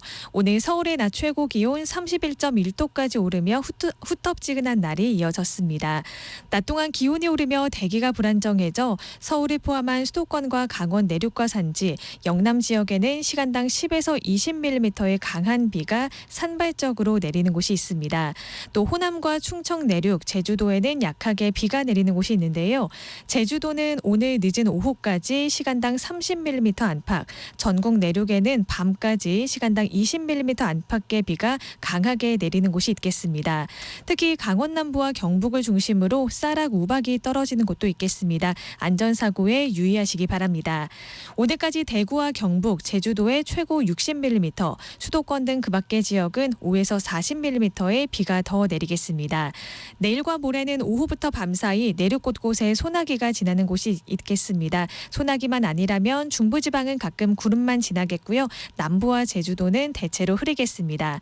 내일 낮 기온 서울과 청주 31도, 춘천 32도, 대구 30도가 예상되고요. 후텁지근하겠습니다. 현재 서울의 기온은 29.3도입니다. 조하늘입니다.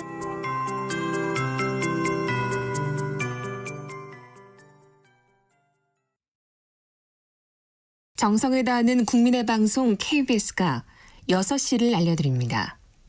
AM 711kHz, FM 97.3MHz, KBS 1라디오입니다. HLKA.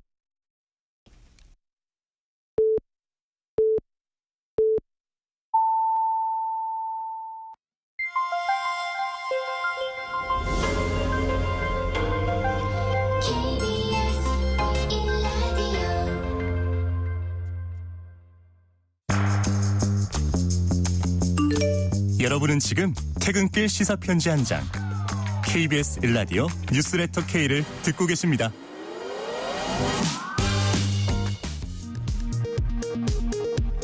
이 시각 라디오 정보센터 뉴스입니다.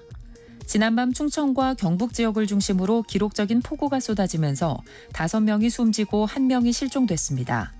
하천 범람과 산사태 등이 잇따르면서 도로와 농경지 침수, 주택 파손 등의 피해가 잇따랐습니다. 윤석열 대통령이 미국 워싱턴 DC에서 열리는 나토 정상회의 참석에 앞서 하와이의 인도태평양 사령부를 방문해 북한과 러시아를 무모한 세력이라고 비판했습니다. 김건희 여사는 이승만 전 대통령이 설립한 하와이의 한인 기독교회를 방문했습니다. 도이치모터스 주가 조작 사건의 공범 이모 씨가 임성근 전 해병대 1사단장의 구명을 도왔다는 취지의 내용이 담긴 통화 녹취를 공수처가 확보했습니다. 대통령실은 무분별한 의혹 보도에 유감을 표한다며 허위사실 유포에 강력 대응하겠다고 밝혔고, 민주당은 수사 외압 배후는 김건희 여사로 드러났다며 특검을 통한 진상규명을 촉구했습니다. 더불어민주당 이재명 전 대표가 당대표 연임에 도전하겠다고 선언했습니다. 여야는 대통령 탄핵 청문회를 둘러싸고 공방을 계속했습니다. 의과대학 증원에 반발하는 의대생들의 집단 휴학이 5개월 넘게 이어지자 교육부가 학기제의 학년제 전환 등 집단 유급을 막기 위한 비상학사 운영 기준을 마련했습니다. 지금까지 라디오 정보센터 뉴스 편유희였습니다.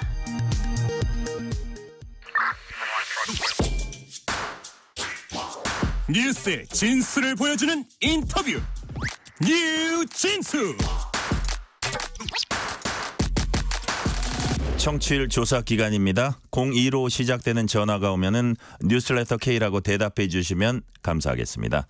청취율 조사 기념 이벤트도 준비했습니다. 방송 중 사연 보내주시면 추첨을 통해서 치킨 교환권 보내드릴 테니까요. 여러분의 이야기도 많이 들려주세요. 여야 모두 전당대회 분위기로 뜨거운 가운데 어제는 김두관 전 의원, 오늘은 이재명 전 대표가 연이어 당대표 출마 선언을 했습니다. 윤곽을 드러낸 8.18 민주당 전당대회, 민주당 5선 중진인 이인영 의원과 얘기 나눠봅니다. 의원님 어서 오세요. 네, 안녕하세요. 나와주셔서 감사합니다. 고맙습니다. 저를 불러주셔서. 자, 민주당 전당대회 앞두고 의원님 이름이 많이 거론됐습니다. 당 대표 후보 출마 가능성이 이제 제기됐고 많이 거론됐던 건데 얼마 전 인터뷰에서 아직 당원 기대에 부응할 만한 준비가 안 돼 있다. 이렇게 밝혔습니다. 당권 경쟁보다 다른 역할에 더 집중할 때다 이런 뜻인가요? 예, 뭐 저는 실제로 당원들의 그 요구에 부응할 그런 준비가 안 돼 있고요. 무엇보다 경제 민주화, 보편적 복지 이런 거 이후에 우리 당의 가치와 노선이 어디를 향해야 하느냐 이런 것에 대해서 충분한 준비가 되어 있지 않습니다. 제가 생각할 때는 당권보다도 우리 당의 가치와 노선 이런 것들을 만드는 일에 좀 더 주력해야 하겠고 그래서 누가 당대표가 되느냐보다도 민주당은 어떤 그 가치와 노선을 지향하는가 이런 것들이 국민들의 마음속에 자리 잡도록 해야지만 당대표 당선된 사람뿐만 아니라 모든 민주당원이 승리할 수 있다. 뭐 이런 생각 때문에 그런 일을 좀 더 해보려고 합니다. 그러니까 민주당의 가치와 노선 말씀하시는 거 보니까 민주당은 과연 어디로 가야 하는가 그런 부분에 더 집중하겠다 그런 말씀으로 제가 이해가 되네요. 그렇습니다. 예. 네. 자, 의원님은 사실 문재인 정부 통일부 장관 주요 당직 두루 거쳤습니다. 원내대표도 했고요. 무엇보다 86 운동권 맏형으로 불립니다. 그렇기 때문에 의원님에게 이재명 전 대표 대항마 돼달라는 당내 기대도 이제 있었던 것 같은데, 그러니까 이제 지금은 당권 도전보다는 다른 데 할 때다고 이제 말씀은 하셨는데 어쨌든 고민은 크셨을 것 같아요 그 당시. 예, 뭐 어쨌든 대항마라는 표현 자체가 네. 우리 당을 이재명과 비이재명 이런 식으로 나누게 되고 그러다 보면은 일종의 계파 경쟁 이런 것으로 보이고 그것은 뭐 또 다른 의미에서는 패권 투쟁 이런 것을 하는 그 민주당의 모습으로 비춰질 가능성도 있고요. 그래서 저는 그런 표현이 좋은 표현은 아니라고 생각합니다. 그래서 모두가 민주당인 또 모두가 이재명일 수 있고 또 모두가 또 다른 누구일 수 있는 그런 민주당을 만드는 것이 더 옳겠다 이렇게 생각하고 있습니다. 네. 자, 민주당 전당대회 그동안 이재명 전 대표 단독 출마 가능성이 이제 높다 얘기도 많았는데 김두관 전 의원이 어제 나왔고 오늘은 청년 원외 인사인 김지수 한반도 미래경제포럼 대표도 이제 도전장을 냈습니다. 3명이 되니까 좀 구색이 갖춰진 것 같은데 긍정적인 상황이라고 보세요? 아니 그렇습니다. 뭐 이재명 그 전 대표 혼자서 출마해서 뭐 추대되는 모습을 가질 거냐 말 거냐 혹은 뭐 찬반 투표를 물을 거냐 말 거냐 이렇게 되는 모습보다는 훨씬 더 당의 그 다양한 모습을 보일 수 있기 때문에 더 좋은 모습이고 다행스러운 일이라고 생각합니다. 지금 뭐 진행자께서 구색 맞추는 거 아니냐 이렇게 말씀하셨습니다만 저는 그 두 분 다 네. 자신의 목소리를 가지고 당의 다양성을 보여주는 데서 아주 충분한 역할을 할 수 있고 그런 긍정적인 영향을 주길 바랍니다. 네네. 자, 저의 구색은 어떤 그러니까 뭐라 그럴까요? 나오는데 만족한다 그런 뜻은 아니었고 네. 보기에 이제 젊은 층 한 분 있고 중진 또 한 분 있고 또 여러 가지 면에서 볼 때 이렇게 균형이 맞춰져 보인다 그런 뜻으로 이제 말씀을 드렸던 거고요. 네. 다음 질문으로 넘어갈게요. 자, 각 출마 선언, 각 후보들의 출마 선언 잠시 살펴보겠습니다. 네. 김두관 전 민주당 의원은 노무현 정신 있겠다는 뜻으로 지방분권, 국가균형발전 상징인 세종시에서 이제 출마 선언했습니다. 민주당의 제왕적 당대표 1인 독주 막지 못하면 민주당은 위기에 빠질 거다. 당의 붕괴를 온몸으로 막겠다. 이런 표현을 썼어요. 그래서 아까 사실 우리 이인영 의원님께서 아까 당의 가치와 노선이 어디로 가야 되냐 이런 말씀하실 때 그냥 제가 혼자서 약간 해석한 거는 지금 계속 일극체제라는 비판도 받고 있고 이게 당의 건강성에는 좋지 못하다는 지적도 좀 있잖아요. 그런 부분들을 조금 그 김두관 전 의원도 내포하고 있는 것 같은데 이런 김두관 전 의원의 그 문제 제기에 대해서 공감하세요? 뭐 당대표 1인 체제, 1극 체제 이런 표현으로 비판하는 분들도 계시지만 또 당원 주권 시대 개막 뭐 이런 것으로 긍정적인 표현을 하는 분들도 있어요. 그러나 이 두 표현들 모두 비판적인 부분들은 어떻게 긍정적인 표현으로 우리 당이 승화할 거냐 또 이렇게 긍정적인 표현은 어떻게 더 발전시킬 거냐 뭐 이런 측면에서 과제는 계속 남아 있다고 생각합니다. 특히 이제 김두관 그 전 의원 같은 경우에는 네. 지방 분권, 지역 균형 이런 데서 뭐 굉장히 상징적인 그 의미를 가지고 계시는 분이고 또 그것은 지난 시절 노무현 대통령께서 아주 분명하게 추구했던 우리 당의 가치와 노선이기도 했기 때문에 그런 점들을 잘 살려서 이번 전당대회 레이스에 임한다면 그 일극 체제도 넘어서고 또 당의 다양한 가치와 노선 이런 것들이 존재한다는 것을 입증하는 계기도 될 수 있겠다 이렇게 생각하고 기대를 가지고 보고 있습니다. 네, 다양한 목소리가 표출되고 다양한 그 시각이 있다는 걸 보여주는 그런 계기가 됐으면 좋겠다 말씀이시고요. 이재명 전 대표가 오늘 민주당사 당원존에서 당대표 출마 공식 선언했습니다. 국민의 먹고 사는 문제 해결하는 것, 먹사니즘이 바로 유일한 이데올로기여야 한다라고 말했습니다. 미래 비전에 이제 초점을 둬서 대선 후보 출정식을 방불케 했다는 이제 평가도 있습니다. 이재명 전 대표 출마 기자회견 어떻게 평가하십니까? 우선 기본사회 중심으로 신성장 론을 폈고 또 기존의 산업화 고속도로 이런 걸 넘어서 또 인터넷 고속도로 이런 걸 넘어서 에너지 고속도로를 만들겠다 뭐 이런 것들도 있었고 또 마지막으로 당원 주권 시대로 당원이 주인인 정당으로 대중정당으로 진화하겠다 이런 표현이 있었는데 저는 뭐 그런 방향성 자체는 뭐 긍정적인 의미를 가지고 있다고 생각합니다.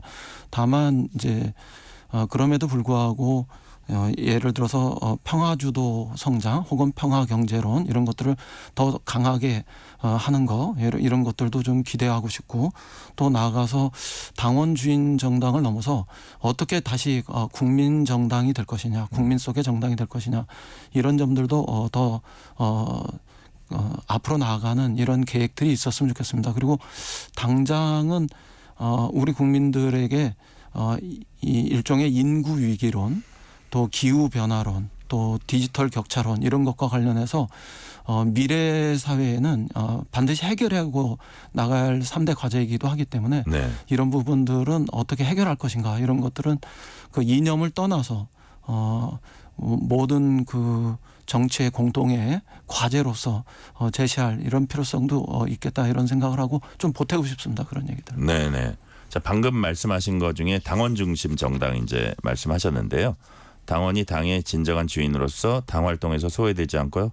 뭐 당 의사 활동에 참여하는 길을 확대하겠다 이렇게 뭐 좋은 얘기인데 이게 어떻게 해석하는 데 따라서는 이재명 전 대표의 그 뭐라 그럴까요? 체제를 더 공고히 하는 그런 뭐라 그럴까? 반면에 좀 다양성이 억제되는 그런 방향으로 되지 않을까 하는 그 강성 일부 지지층에 의해서요. 그런 우려도 있는데 그런 부분은 어떻게 보세요? 뭐 일부 그런 우려나 비판이 있을 수도 있습니다만 이 시대가 네.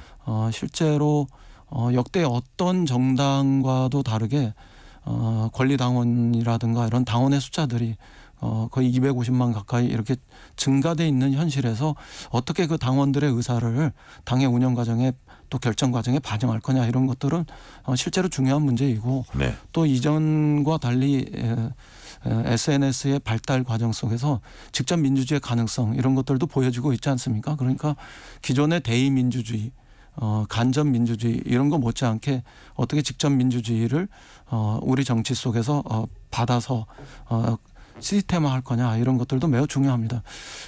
그런 측면에서 너무 비판적으로만 볼 문제는 아니고요. 오히려 한 발 더 나가서 이런 직접 민주주의와 간접 민주주의, 대의 민주주의가 어떻게 새로운 그 균형점을 잡아야 하는 건지 이런 것들에 대해서도 우리가 과제로 만들고 또 더 나아가서는 직접 민주주의에서 놓칠 수 있는 이른바 심의 민주주의, 수기 민주주의 네. 이런 것들은 어떻게 우리가 해결할 건가 이런 그 앞으로 나아가는 전진하는 이런 과정 속에서의 과제로 우리가 설정해 보면 어떨까 저는 오히려 그렇게 생각합니다. 네. 어떻게 보면 뭐 관련되는 얘기일 수도 있는데 최근의 사례를 하나 말씀드릴게요. 최근 본회의에서 박상용 검사 탄핵 소추안에 기권표를 행사한 노무현 전 대통령 사이 곽상원 의원에 대해 강성당원들의 비난이 쇄도했다고 합니다. 이런 상황은 어떻게 보세요?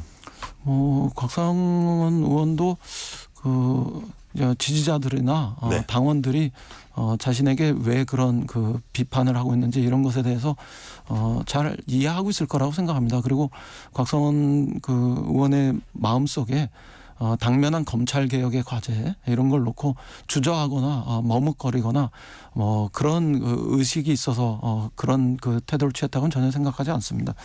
큰 흐름은 우리 검찰에 대한 우리 국민들의 의식, 비판 이런 것들이 어디를 향하고 있는지 이런 걸 잘 알고 있으리라고 생각하고요.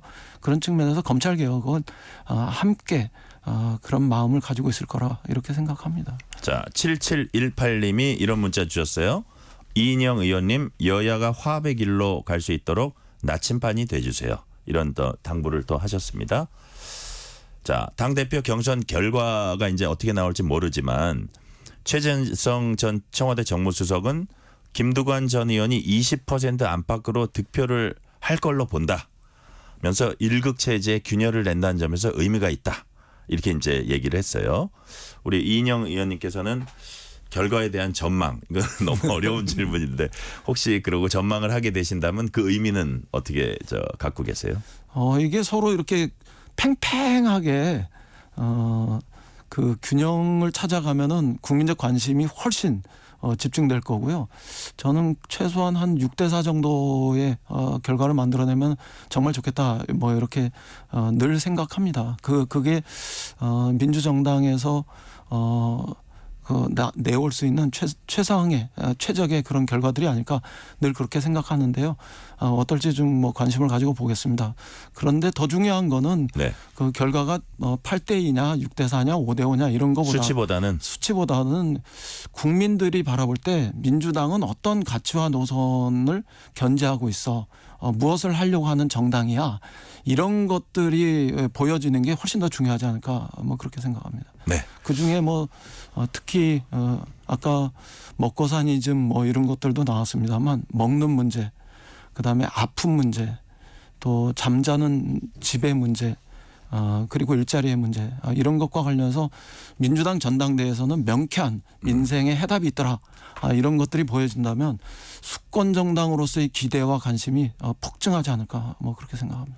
관련되는 약간 뭐 부정적인 측면일 수도 있는데요. 민주당 최고위원 후보군이 이제 친명계 일색이다 이런 평가가 나옵니다. 근데 친명계가 워낙 많기는 하더라고요. 네. 근데 자, 최고위원 간 비전 경쟁보다는 내가 더 이재명을 보호할 수 있다. 내가 이재명 대통령을 만들 거다. 뭐 민주당 입장에서는 좋은 얘기일 수도 있지만 일종의 충성 경쟁처럼 보는 그 국민들이 많거든요. 이런 상황은 어떻게 보세요? 최고위원 후보로 나온 사람 각자가 각자의 레시피를 가지고 그럼요. 고유한 그 메뉴 하나씩 개발해 가지고 그걸 더 힘차게 주장한다면 민주당이라는 식탁이 더 풍요롭고 풍성해지지 않겠습니까? 그러니까 이재명 대표와 내가 더 가까워 뭐 이른바 이런 명심팔이 이런 것으로 득표 전략을 세우는 것보다는 자기가 가진 고유한 레시피, 메뉴 이런 것들을 들고 나와서 전당대회 장이 훨씬 더 풍요롭고 풍성해지는 이런 과정이 훨씬 더 바람직하다 뭐 그렇게 생각합니다. 윤석열 대통령이 어제 해병대원 특검법에 대해 제2요구권 행사했습니다. 재표결 이뤄질 텐데 대통령실은 야당이 정치적 의도를 갖고 이 사건을 악용하고 있다 이렇게 비난했습니다. 어떻게 생각하세요? 글쎄요, 그 민주당이나 야당이 최상병 그 순직 사태를 놓고 이게 진짜 정치적으로 악용하고 있는 건지 아니면 그 진상이 무엇인지 진실을 규명하려고 하는 건지 그리고 그 과정에서 책임 있는 사람한테는 책임을 정확하게 물어서 다시는 이와 같은 불행한 사태가 발생하지 않도록 노력하고 있는 건지 이건 뭐 국민들 마음속에 이미 정답은 분명해졌다고 생각합니다. 오히려 대통령실이나 대통령이 이 최상병 사건에 대해서 진짜 알러지 반응을 일으키면서 이것을 뭐 생각도 안 해보고 마치 기다렸다는 듯이 거부권 행사하듯이 하는 것이 전 더 국민들이 의아해할 거라고 생각합니다. 이것은 명백하게 사건의 그 범위나 또 조사 대상이 넓고 또 대통령이나 대통령실이 관계됐다는 의문이 있는 것인 만큼 특별검사 또 야당이 추천한 특별검사를 통해서 진실이나 실체적 그 진상 규명의 과정으로 접근한 것이 바람직함에도 불구하고 오히려 대통령실이 저렇게 나오는 것이 전 비정상적이라고 생각합니다. 오는 19일과 26일 윤석열 대통령 탄핵 소추안 발의를 촉구하는 국회 국민동의 청원과 관련해서 청문회가 열립니다. 김건희 여사 모녀가 청문회 증인으로 채택됐습니다. 자, 이거는 이 과정 자체가 위법적이다라고 여당에선 주장하고 있는데 의원님께서는 김건희 여사 모녀가 청문회 증인으로 출석하는 게 맞다고 보세요? 국회가 오죽하면 이렇게 청문회를 통해서 사건의 진상과 진실을 규명하려는 과정으로 직접 나가겠습니까? 그동안에 김건희 여사와 그 일가족과 관련한 여러 가지 의혹들에 대해서 검찰이 수사를 전혀 하지 않았지 않습니까? 특히 그 김건희 여사와 관련해서 도이치모터스 사건이라든가 그다음에 그 가족과 관련해서 양평 고속도로 게이트와 관련한 거라든가 명품백이라든가 이런 것과 관련해서 제대로 조사가 되고 있지 않으니까 국회가 나서는 거 아니겠습니까?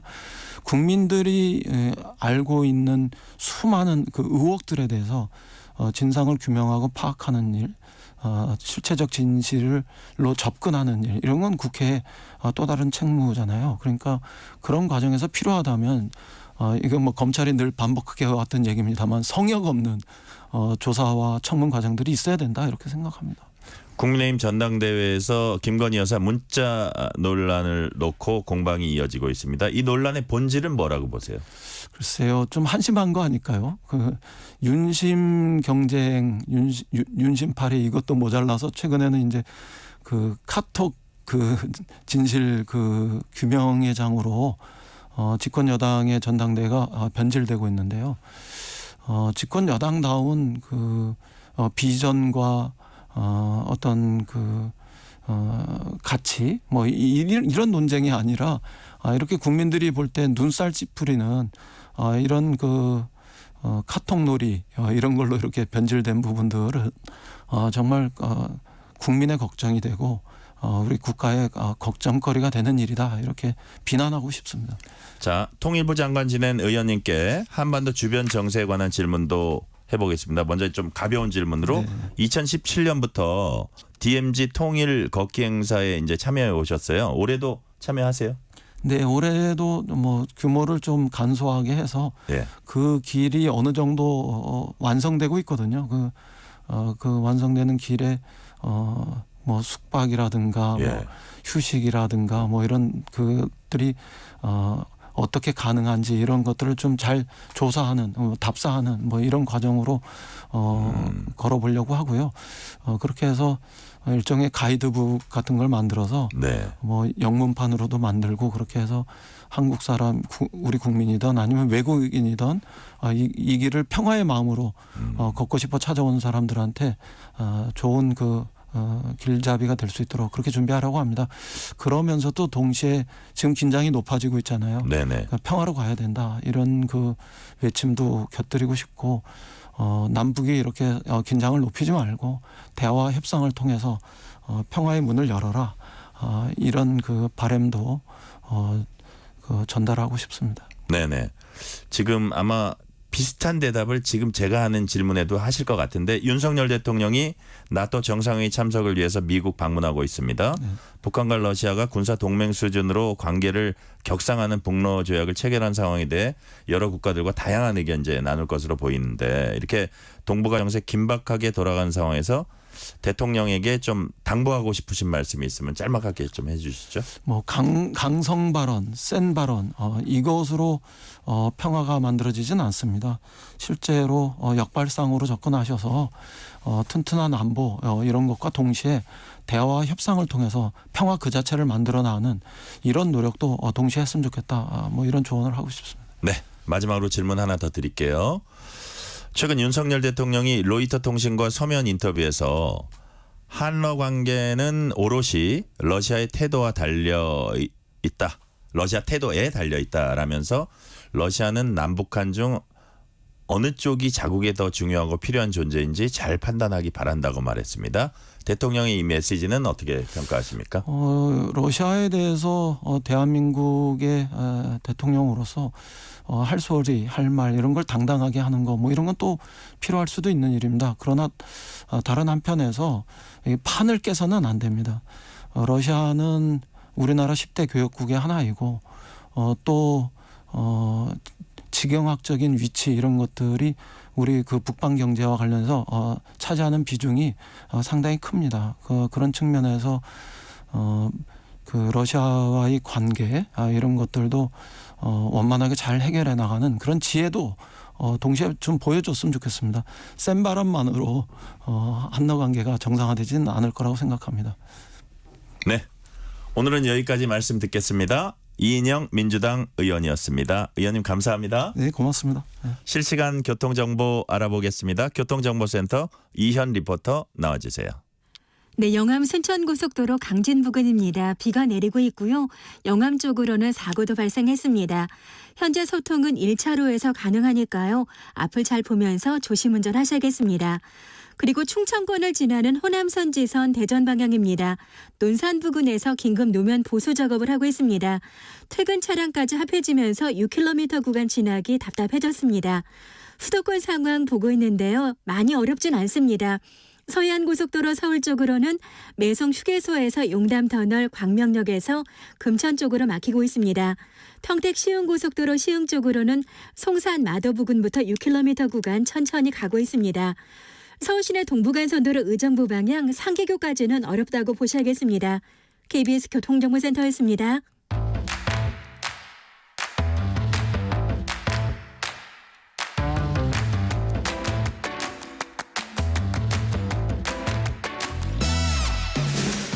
파고 또 파고 골라서 엄선한 뉴스만 전해드립니다. 파파뉴 코너 김혜린 북저널리즘 에디터 나오셨습니다. 어서 오세요. 안녕하세요. 첫 번째 소식 전해주세요. 네, 밤새 충청권을 중심으로 많은 비가 내렸습니다. 대전과 세종 그리고 충남 전 지역에 호우경보가 내릴 정도였는데요. 때문에 각종 사건 사고도 있어서 관련한 소식 준비해봤습니다. 네, 그렇다면 비가 얼마나 많이 내렸습니까? 네, 밤사이 지역 곳곳에 시간당 무려 100mm가 넘는 폭우가 쏟아졌는데요. 부여 양화의 경우에는 시간당 240ml로 가장 많은 비가 내렸고요. 또 논산 연무의 경우에는 222ml, 또 대전 정림이 129ml를 기록하면서 또 많은 양의 비를 기록했습니다. 피해가 컸을 것 같은데 사망사고도 있었습니까? 네, 그렇습니다. 안타깝게도 인명피해가 이어졌는데요. 5명이 숨지고 1명이 사망하는 등의 피해가 발생을 했습니다. 네, 또 산사태 경보가 내려진 논산 성동면 등의 8개 면에서는 주민 200여 명이 마을회관으로 대피하는 일도 있었고요. 또 비로 인해서 지반이 약해진 만큼 산사태나 낙석 피해도 함께 예고가 되는 만큼 철저한 대비가 필요해 보이는데 행정안전부가 중앙재난안전대책본부를 1단계에서 2단계로 격상하기도 했습니다. 열차 운행엔 차질이 있었습니까? 네, 열차 운행에도 차질이 있었는데요. 안전한 열차 운행을 위해서 오늘 첫 차부터 일반 열차 일부 구간의 운행을 중지하거나 조정되는 일이 있었습니다. 그 경부선의 대전과 동대구 구간, 또 호남선의 서대전과 익성 구간의 일반 열차가 현재 운행을 멈춘 상태이고요. 오늘 밤 12시까지 운행이 중지된다고 해요. 또 김천에서 영주를 잇는 경북선 전 구간은 오늘 이제 종일 운행을 멈출 예정입니다. 네. KTX 운행은 어땠습니까? 다행히 KTX는 모든 구간에서 운행 중인데요. 그 호우로 인해서 서행이 조금 있었고 또 일반 열차 운행에도 좀 차질이 있으면서 약 40편 정도가 지연이 됐다고 밝혀진 상태입니다. 네. 또 일반 열차 16편도 20분에서 이제 길게는 100분 정도 지연이 된 상태입니다. 이런 집중 호우 현상 언제까지 지속될 걸로 보입니까? 사실 예년보다 좀 뜨거운 수증기가 장마 기세를 끌어올리면서 이런 집중호우 현상이 길게는 올 가을까지도 계속될 거라는 전망이 나오고 있는 상황이에요. 시간당 30ml 이상이 내리면 집중호우라고 하는데 이 집중호우가 내리는 빈도가 2000년대에 들어서 과거보다 20%나 증가한 상황입니다. 이게 바다 온도가 올라가서 그런 건데 뜨거운 수증기가 여름이 지난 또 가을까지도 들어올 수 있는 환경이라서 계속해서 좀 주의가 필요해 보입니다. 지금 말씀 듣고 보니까 장마가 여름만의 얘기가 아니라는 얘기인데 취약한 지역을 중심으로 가을까지 꾸준한 대비 필요하겠습니다. 다음 소식 전해주세요. 네, 서울 양천구에서 2명의 말라리아 환자 군집 사례가 발생을 했습니다. 그래서 서울시가 어제인 9일 오후 5시를 기해서 말라리아 경보를 현재 발령한 상태입니다. 군집 사례 무슨 뜻이죠? 이 군집 사례라고 하면요. 네. 말라리아 위험 지역 내에서 2명 이상의 환자가 발생을 하고 또 그 발생 간격이 14일 이내 또 거주지의 거리가 1km 이내인 경우를 말합니다. 그래서 이게 이제 군집 사례가 발생을 했으니까 지역 사회에 감염 위험이 있다고 보고 그 유행을 차단하기 위해서 경보를 내린 겁니다. 네. 네. 그렇다면 서울시는 어떻게 대응할 예정입니까? 일단 서울시는 그 양천구 환자들의 추정 감염 지역 그리고 해당 지역에 서식하는 모기의 서식 환경 같은 것들을 조사를 할 예정이고요. 또 거주지도 점검하고 위험 요인 등을 확인하기 위해서 심층 역학 조사를 실시할 예정이라고 합니다. 또 환자를 조기에 발견하기 위해서 신속 진단 검사도 지원할 방침이라고 해요. 아울러서 경기도 구리시에서도 환자가 발생했다고 하네요. 네, 맞습니다. 경기 구리시의 교문동에서도 말라리아 환자 1명이 발생을 했는데요. 구리시가 이제 시민에게 안전 문자를 보내서 주의를 당부했습니다. 네. 네, 그렇군요. 그렇다면 이 말라리아에 걸리면은 어떤 증상이 있습니까? 일단 대표적인 증상은요. 오한, 또 발열, 두통과 몸살, 피로를 이제 심하게 느낄 수 있다는 게 증상인데요. 초기에는 두통이나 피곤함, 근육통 등의 별로 특이하지 않은 증상으로 시작을 하는데요. 이후에 열과 오한, 두통으로 넘어가게 됩니다. 그런데 처음에는 이제 매일매일 나타나던 열이 시간이 지날수록 특정한 주기성을 보인다는 게 특징인데요. 유사한 증세가 이제 3일 간격으로 나타나는 경우가 많아서 이때 말라리아를 조금 의심해 볼 수 있다고 말씀드릴 수 있습니다. 아, 유사한 증세가 3일 간격으로 나타난다. 네. 요거를 이제 주목해 봐야 될 것 같고요. 이렇게 감염병인 만큼 적절히 대응 못하면 유행할 가능성도 크죠. 네, 맞습니다. 과거에는 5월부터 10월 특히 휴전선 접경 지역에서 주로 환자가 발생했었는데 최근에는 한강 남쪽에서도 많은 환자가 발생하고 있어요. 그래서 한국의학연구소의 신상엽 수석 상임연구위원이 현재 수도권과 강원도가 모두 말라리아 위험 지역이고 그 발생 범위가 남쪽으로 확대가 되고 있기 때문에 더 큰 규모의 유행 가능성도 있다고 우려를 표한 상황입니다. 네. 일단 모기가 줄어드는 게 이제 중요해 보이고요. 네. 그런데 날씨도 더워지고 모기는 더 많아질 것 같아서 걱정이네요. 네, 맞습니다. 그래서 그 주거 지역 근처에서 모기가 알을 낳지 못하도록 하는 게 중요한데요. 암컷 모기가 평균 500개 이상의 알을 낳는데 고인물에 알을 낳게 됩니다. 네. 그렇기 때문에 비가 온 뒤에 집 주변 쓰레기나 물이 고일 만한 물건은 치우거나 물을 비워서 모기가 알을 낳지 못하도록 하는 게 중요합니다. 또 유충을 미리 이제 발견하게 된다면 제거하는 것도 굉장히 효과적인 방법이고요. 유충을 미리 제거한다. 네. 자, 말라리아 예방하기 위해서는 그렇다면 우리가 어떻게 해야 합니까? 일단 모기가 주로 야간에 활동을 하잖아요. 그래서 야간 시간대에는 최대한 외출을 자제하는 것이 좋고요. 또 되도록 긴 옷을 착용하고 가능하다면 모기 기피제를 뿌리는 것도 좋은 방법입니다. 리펠런트. 네. 예. 또 야외에서 취침할 일이 있다면 모기장을 필수로 사용하는 것이 좋은 방법입니다. 야외에서 취침하면 모기장을 사용하고 가급적 긴팔을 입고 다녀라. 네. 근원적인 거는 야간 외출을 자제하는 게 좋다. 네, 맞습니다. 네네. 청취자 여러분들도 말라리아 조심하면서 건강하게 여름 나시면 좋겠습니다. 다음 소식은 뭡니까? 네, 다음은 저출생 정책 관련한 소식 준비했는데요. 네. 바로 인천시가 예비 부부 또 신혼 부부들에게 하루 1,000원만 내면 살 수 있는 1,000원 주택을 공급하는 정책을 내놨다는 소식입니다. 이게 전국에서 처음으로 선보이는 굉장히 파격적인 사업입니다. 1,000원 내면 어떤 집에 살 수 있어요? 네, 월 3만 원만 내면 그러니까 집에서 거주를 할 수 있게 되는 건데요. 나중에 방송 끝나고 주소 좀 적어주세요. 아, 네. 저도 한번 알아보려고 합니다. 네네. 네. 민간주택 월세가 평균 76만 원이에요. 그런데 그에 비하면 4% 수준인 거예요. 이 규모가 연간 1,000호가 공급이 되게 되는데요. 네. 매입 임대가 500호, 전세 임대가 500호가 공급이 되고요. 또 최대 6년까지도 거주할 수 있게 됩니다. 네. 저희 제작진께서 신혼 부부만이라고 지금 저 화면에 적어주셨군요. 네. 죄송합니다. 제가 잠시 쓸데없는 소리 했습니다. 주거비 부담으로 출산율이 낮아지니까 이런 값싼 임대주택까지 나오는 거겠죠? 네, 맞습니다. 또 자녀를 출산한 가구가 내 집 마련을 할 수 있도록 추가 지원도 이제 나오게 됐는데요. 정부가 실시하는 정책 중에 신생아 특례 디딤돌 대출이라는 상품이 있어요. 이 대출 상품과 연계를 해서 인천시가 추가로 이자를 지원해주는 사업입니다. 그래서 최대 대출금 3억 원 이내에서 한 자녀를 출산했을 경우에는 0.8%, 또 2자녀 이상을 출산했을 경우에는 1%의 금리를 이제 지원을 하게 되고요. 이 이자 지원에 약 65억 원 정도가 쓰일 예정이라고 합니다. 어떻게 보면 인천시가 굉장히 공격적인 정책들을 펼치고 있다고 볼 수 있는데 다른 지자체들은 어떤가요? 네, 맞아요. 그런데 이게 인천만이 아니라 이제 뭐 농어촌은 물론이고 다른 중소도시들도 이제 저출생에 대응해서 여러 대책들을 내놓고 있는 상황입니다. 네. 이 유사한 천원주택과 유사한 정책을 전남 화순군이 먼저 시작을 했는데요. 월 임대료 10,000원인 만원주택을 시작했었어요. 그런데 이 만원주택이 2035년까지 전남 지역에 1,000호가 추가로 공급이 된다고 합니다. 네. 실제로 효과가 있습니까? 네, 물론 입주자들은 좋은 시도라고 이제 임무와 말하고 있지만 분명 한계도 존재를 하거든요. 지난해 그 전남에서 다른 지역으로 빠져나간 20대 청년의 순 이동률이 마이너스 3.4%였어요. 이게 전국에서 두 번째로 높은 수치인데요. 사실상 인구 소멸 자체는 그렇게 나아지지 않고 있는 것이죠. 네. 좀 심각한 문제인데 저출생뿐 아니라 인구 유출도 막아야 하는 상황이다 이런 말씀이죠? 네, 그렇습니다. 그래서 전라남도가 올해를 인구 소멸 극복 원년으로 정했고요. 또 18살이 될 때까지 매달 20만 원씩을 지급하는 정책도 함께 시행을 할 예정입니다. 이런 것들을 다 합하면 그 예산 있잖아요. 예산도 네. 만만치 않게 들 것 같습니다. 네, 맞아요. 인천의 경우에는 5년 동안 385억 원이 들 것으로 추산을 했고요.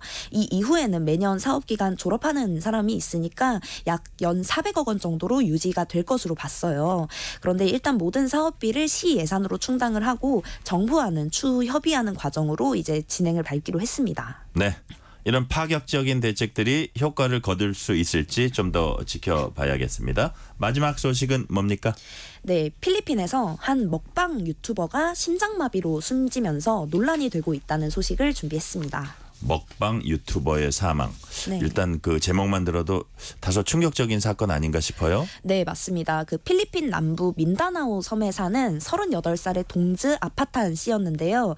닭고기 요리를 먹는 먹방 영상을 올린 다음 날에 갑작스레 사망을 했습니다.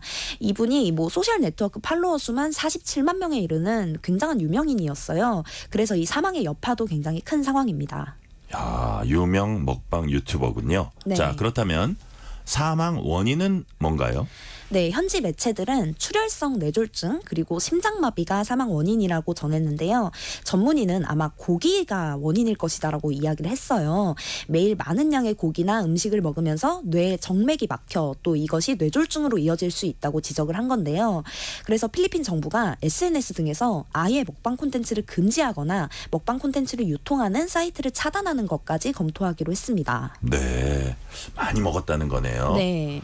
자, 먹방이라는 게 우리나라에서 유행해서 먹방, 네. 외국에서도 우리나라 발음 그대로 먹방 이걸 사용하고 있다고 하네요. 네, 맞습니다. 이 한류의 하나의 바람이었다라고까지 표현을 할 수 있는데요. 네. 한국에서 인기가 굉장히 이제 시작해서 확산한 콘텐츠예요. 먹는 방송이라는 뜻인데 점차 더 많은 사람들이 이제 인기를 끌기 위해서 많은 음식을 먹게 되고 또 자극적인 음식을 먹게 되면서 위험성에 대한 지적도 이제 조금씩 나오고 있는 상황입니다. 네.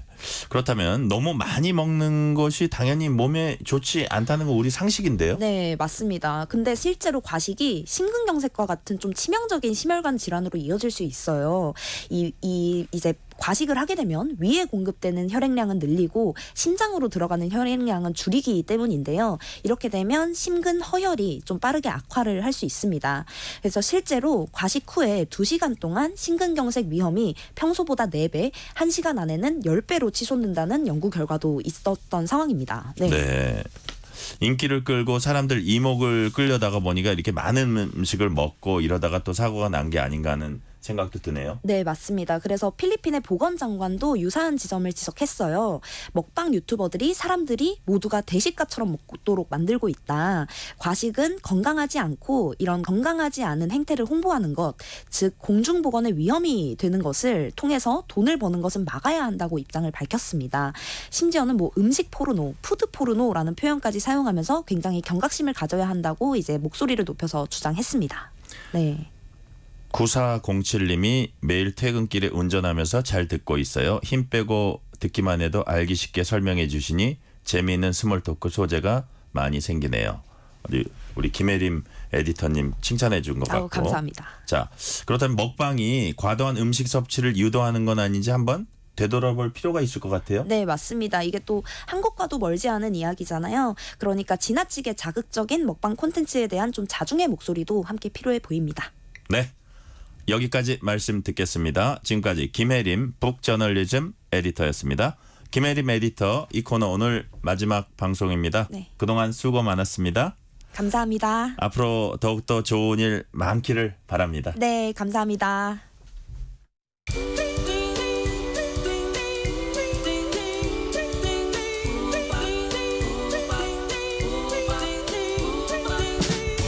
오늘 하루 뉴스를 정리해주는 다정한 편지 한 통. KBS 일라디오 뉴스레터 K.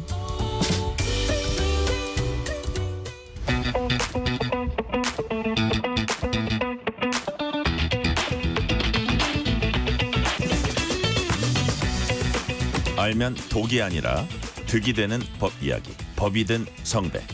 법지식. 잔에 꽉꽉 채워서 알기 쉽게 풀어주시는 분입니다. 강력팀 형사 출신 박성배 변호사 나오셨습니다. 어서 오세요. 안녕하십니까. 법이 가득 든 성배 박성배 변호사입니다. 네. 자, 충청과 남부지방 많은 비로 피해가 큽니다. 인명피해 막는 게 최우선이지만 재산 피해도 최소화해야겠습니다. 비 피해 보상 받을 수 있는지 미리 준비할 것은 없는지 알아봅니다. 우선 자동차나 주택 등 재산상 손해 봤을 때 기존에 가입한 보험으로도 어떤 보상을 받을 수 있는 게 있을 것 같아요. 어떤 게 있을까요? 우선 자동차와 관련해서 요즘 많은 분들이 이른바 자차 손해, 즉 자기 차량 손해 담보에 가입해 계실 텐데 이 가입된 담보만으로 수해로 인한 배상을 받기는 어렵습니다. 이 자차 손해는 네. 차량이 아닌 다른 물건에 충돌하거나 접속했을 때 누군가의 과실을 물어서 그로부터 손해배상을 받지 못할 때 내가 가입한 보험사로부터 배상받는 제도이거든요. 이 수해가 발생했을 때 보상을 받는 방안은 이 자차 손해 외에도 차량 단독사고 손해배상 특약이라는 게 존재합니다. 아마 본인도 모르면서 자연스럽게 가입돼 있는 분들도 상당히 많을 것 같은데 이 차량 단독사고 손해배상 특약에 가입돼 있는 분들은 침수나 화재로 인한 차량 손해 시에 온전하게 배상을 받을 수 있습니다. 최근 집중호우를 면책 사유인 지진 분화 등 천재지변 즉 불가항력으로 해석하기는 어렵기 때문인데 네. 다만 이 담보에 가입되어 있다고 무조건 배상을 받느냐 그건 또 아닙니다. 예를 들어서 이미 물이 불어났는데 굳이 그 장소에 행하다가 침수 피해를 입었다던가 아니면 출입이 통제된 구역에 무리하게 들어가다가 침수 피해를 입었다면 본인의 이때는 귀책 사유를 따져요. 피보험자의 고의 내지는 중대한 과실로 보고 배상을 해주지 않습니다. 네. 다음으로 주택 등 부동산의 경우에는 아마 그 수해 위험 지역에 거주하시는 분들은 화재보험에 가입해 있는 분들도 많을 것 같은데 이 화재보험 중에서 풍수재 특약이라는 게 별도로 존재합니다. 이 풍수재 특약에 가입한 경우에는 자연재해 즉 태풍, 홍수, 해일로 인한 손해도 배상받을 수 있는데 화재보험에 가입돼 있다면 풍수재 특약도 이제는 가입해둘 필요가 있을 것 같습니다. 수해 발생이 상당히 잦아졌기 때문입니다. 그 외에도 국가나 제3자를 상대로 손해배상 소송을 제기하는 방법도 있겠습니다만 손해 규모가 크다고 하더라도 막상 소를 제기해서 이들로부터 손해배상을 받는 것 자체는 상당히 힘들고 긴 여정입니다. 네. 손해배상 그 부분은 뒤에서 제가 또 물어보기로 하고요. 피해를 최소화하고 보상을 잘 받기 위해서 미리 준비한다면 어떤 게 있을까요? 과거 집중호우 때 강남 지역도 대부분의 아파트나 주택이 침수 피해를 당했음에도 불구하고 미리 방수문을 설치해뒀던 한 건물은 전혀 피해를 입지 않은 사실을 알 수 있습니다. 방수문. 그렇죠. 네. 비용이 든다고 하더라도 요즘은 집중호우로 잦은 수해 피해가 발생하는 만큼 사전에 방수문을 설치하는 등 대비할 필요가 있고 앞서 설명해드렸던 적절한 보험 가입을 통해서 미리 방지해둘 필요가 있을 것 같습니다. 우리나라가 어느 순간부터는 마치 동남아처럼 집중적인 호우가 쏟아부는 형태가 자주 발생하고 있는데 네네. 수해에 대해서도 화재 사건처럼 미리 경각심을 가지고 대비할 필요가 있어 보입니다. 그러니까요. 옛날하고는 양상이 달라요. 예. 쏟아붓는 양상이 달라요. 자, 국가에서 재난복구 비용 지급하기도 하지만 미리미리 예방하기 위해서 개인별로 이렇게 보험에 가입하는 방법도 있잖아요. 개인이 보험에 가입하는 제도 중에서 정부의 정책성 보험이 있습니다. 풍수해 보험이라는 게 있는데 이 풍수해 보험에 개인이 가입하면 홍수, 태풍, 지진 등 재난이 발생했을 때 그 피해를 배상받을 수가 있습니다. 이 정책성 보험이라서 이 풍수해 보험은 보험료의 70%에서 92%를 중앙정부와 지자체가 지원해 줍니다. 사실 그래요? 침수 피해 위험 지역에 거주하시는 분들은 이 풍수해 보험에 가입하지 않을 이유가 없습니다. 이 화재 보험을 하다 보면 어떤 한 부분이에요? 아니면 풍수해 보험이라는 따로 게 있습니다. 따로 있어요? 따로 있습니다. 아까 네, 말씀드렸던 화재 보험 중 일부는 풍수재 특약이고, 그거하고 제가 예, 헷갈렸어요. 풍수해 보험은 정부의 정책성 보험입니다. 따로 있는 보험입니다. 예, 일부 저소득층의 경우에는 보험료 전액을 지원해 주기도 합니다. 그런데 풍수해 보험 가입률이 매우 저조합니다. 이는 많은 분들이 몰라서 가입을 못하는 건데, 행안부에 따르면 지난 6월 말 기준 침수 위험 지역 중에 풍수해 보험 가입 비율이 주택은 24.9%, 네. 소상공인 시설은 6.7%에 불과합니다. 아시면 충분히 가입해도 무방한 보험이니 국가가 막 80% 이상 대주면 본인이 내는 돈 얼마 안 될 것 같은데요. 보험료가 거의 없습니다. 보험료는 거의 없음에도 불구하고 막상 재해가 발생했을 때 만족할 만큼 많은 비용이 나오지는 않는다고 하더라도 한푼이 아쉬운 복구를 해야 하는 상황에서는 그 풍수해 보험에서 지급하는 보험금이 상당히 큰 도움이 됩니다. 아, 그래요? 예. 풍수해 보험. 이 지금 듣는 청취자 여러분들 꼭 기억했으면 좋겠습니다. 그리고 지방자치단체에서 시민안전보험이라는 걸 가입하기도 하는데요. 수해 피해 보상이 됩니까? 이 시민안전보험은 예. 재난 사고로 인해서 시도민이 피해를 입었을 때 이를 보상하기 위해서 지자체가 보험사에 가입하는 보험인데, 그 구에 주소를 두고 있는 시민이라면 자동으로 가입됩니다. 많은 네. 분들이 모르고 계시겠지만 나도 가입돼 있습니다. 그런데 시민안전보험은 가입하는 지자체가 어떤 보험에 가입했는지에 따라서 수혜가 포함되기도 하고 포함되지 않기도 합니다. 기본적으로는 화재와 대중교통 사고로 인한 피해 배상을 골자로 합니다. 여기에 지자체에 따라서 수혜로 인한 피해를 포함시키기도 하는데, 다만 이 시민안전보험은 만약 사고가 발생했을 때 배상을 하기 시작하면 그 배상 비용이 어마어마하다 보니까 수혜가 발생한다고 하더라도 사망에 이르렀을 때만 배상해 주는 게 보통의 보험 형태입니다. 그래서 이 시민 안전 보험만 믿고 수혜에 대한 대비를 온전히 다 했다고 보기는 어려울 것 같습니다. 네. 아까 말씀하시면서 박 변호사님이 잠시 말씀하신 부분 제가 약간 좀 자세히 여쭤볼게요. 간혹 국가를 상대로 손해배상 청구 내는 경우가 있는데 실제로 인정되는 사례가 있긴 있습니까?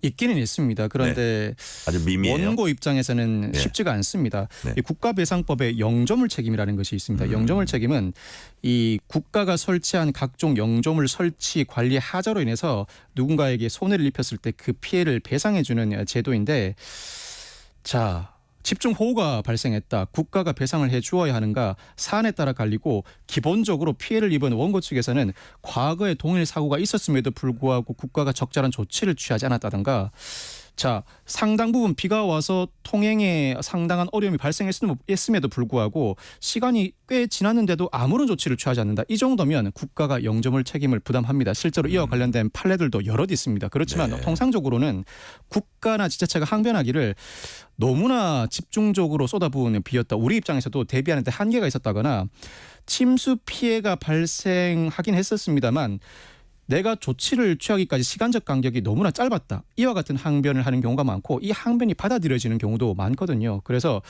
어마어마한 피해의 규모가 발생했을 때는 소송도 불가피하겠습니다만, 소송을 제기했을 때 국가의 영조물 책임을 묻기 위해서는 구체적인 사안에 따라서 입증을 온전하게 다 해야 하는 부담이 발생합니다. 국가도 나름대로 예산 절감 차원에서 이와 같은 소송이 벌어졌을 때는 적극적으로 다투기 마련입니다. 한마디로 쉽지 않다는 쉽지 얘기네요. 않습니다. 예. 네네. 자, 다음 이슈는 해병대원 순직 사건입니다. 어떻게 보면 지금 가장 큰 이슈인데요. 정치권에서 여전히 논란 중이고 수사 주체도 여럿이어서 이 사안을 알기 쉽게 법적으로 정리를 좀 해보겠습니다. 먼저 경북경찰청의 수사 결과가 지난 8일에 나왔습니다. 그 내용을 정리해 주세요.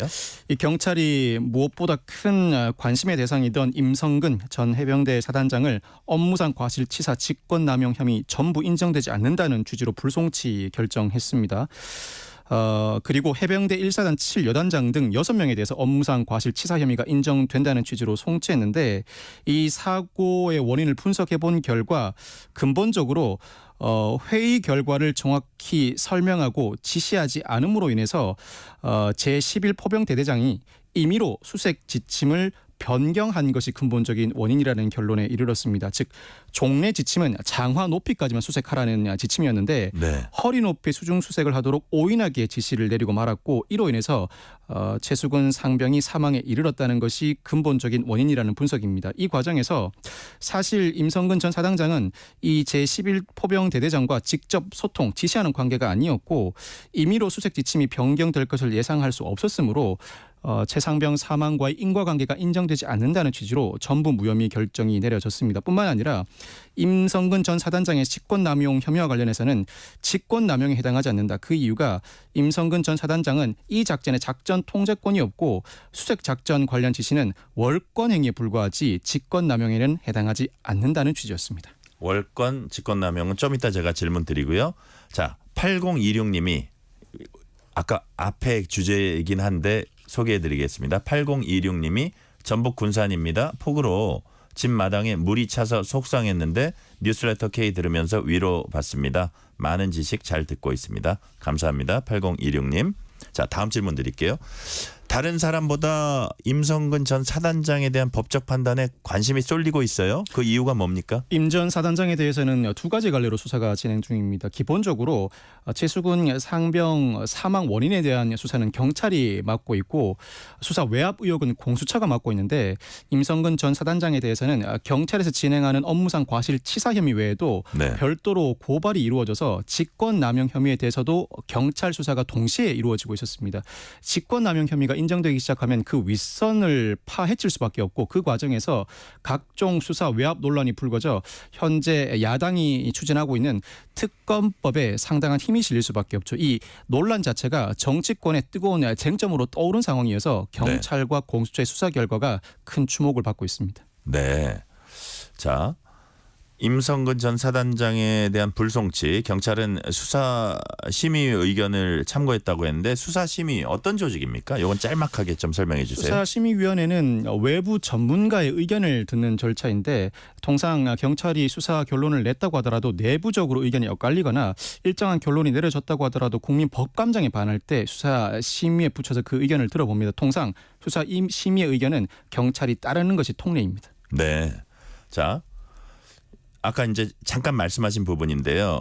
임성근 전 사단장의 직권남용 혐의에 대해서 경찰과 별개로 공수처 수사도 이제 진행이 되고 있잖아요. 공수처가 어쨌든 중점적으로 들여다보는 부분은 이것이다 하면 뭡니까? 공수처는 임 전 사단장뿐만 아니라 이종섭 전 국방부 장관 등 여러 인물들에 대한 수사를 진행하고 있는데 임 전 사단장과 관련해서는 직권남용 행위가 성립할 가능성을 열어두고 있습니다. 물론 경찰은 임 전 사단장의 직권남용 혐의가 인정되지 않는다고 보았지만 이 직권남용은 공무원이 직권을 남용해서 사람으로 하여금 의무 없는 일을 하거나 권리 행사를 방해할 때 성립하게 하는데 여기서 일컫는 직권은 평소에 그 사람이 행하는 일과 관련된 부분입니다. 즉 아예 자신의 일과 관련 없는 사안에 대해서 명령을 내렸다면 직권을 남용한 것이 아니라 월권 행위에 불과합니다. 우리 형법은 자신이 담당하고 있는 일과 어떤 관련해서 권리가 없으니까 남용도 없다 이런 뜻이에요? 자신이 담당하고 있는 업무와 관련해서 부당한 지시를 내려야 직권남용죄가 성립한다고 봅니다. 국민법감정은 자신이 담당하는 업무 외에 다른 일로 부당한 지시를 내렸으면 더 나쁜 짓 아닌가라고 생각하실 수 있는데 형법상으로는 자신과 무관한 일에 대해서 어떤 부당한 지시를 내렸다고 해서 처벌하지는 않습니다. 아, 형법상으로는 그렇군요. 자신이 담당하고 있는 업무와 관련해서 부당한 지시를 내렸을 때만 직권남용죄가 성립하는데 경찰은 이 작전과 관련해서는 임 전 사단장이 작전을 지시하고 소통할 만한 권한이 없었다. 즉 자신이 담당하는 업무가 아니라고 봤습니다. 그렇지만 공수처는 아직까지는 결론을 내리지 않고 그 결론을 열어놓은 상태에서 직권남용 혐의가 인정될 가능성도 염두에 두고 있습니다. 아, 그렇군요. 직권남용 인정될 가능성이 아직 열려 있다. 네네. 이렇게 보시는 거죠? 네네. 자, 근데 어쩌다가 공수처와 경찰이 이렇게 같은 사건을 수사하게 된 건가요? 예를 들어서 좀 그 대상이 조금 다르다고는 하지만 일단 군 내부 사망 사건의 경우에는 군 검찰 수사권이 존재하지 않아서 경찰로 넘겨야 합니다. 이에 따라서 네네. 경찰이 업무상 과실치사 등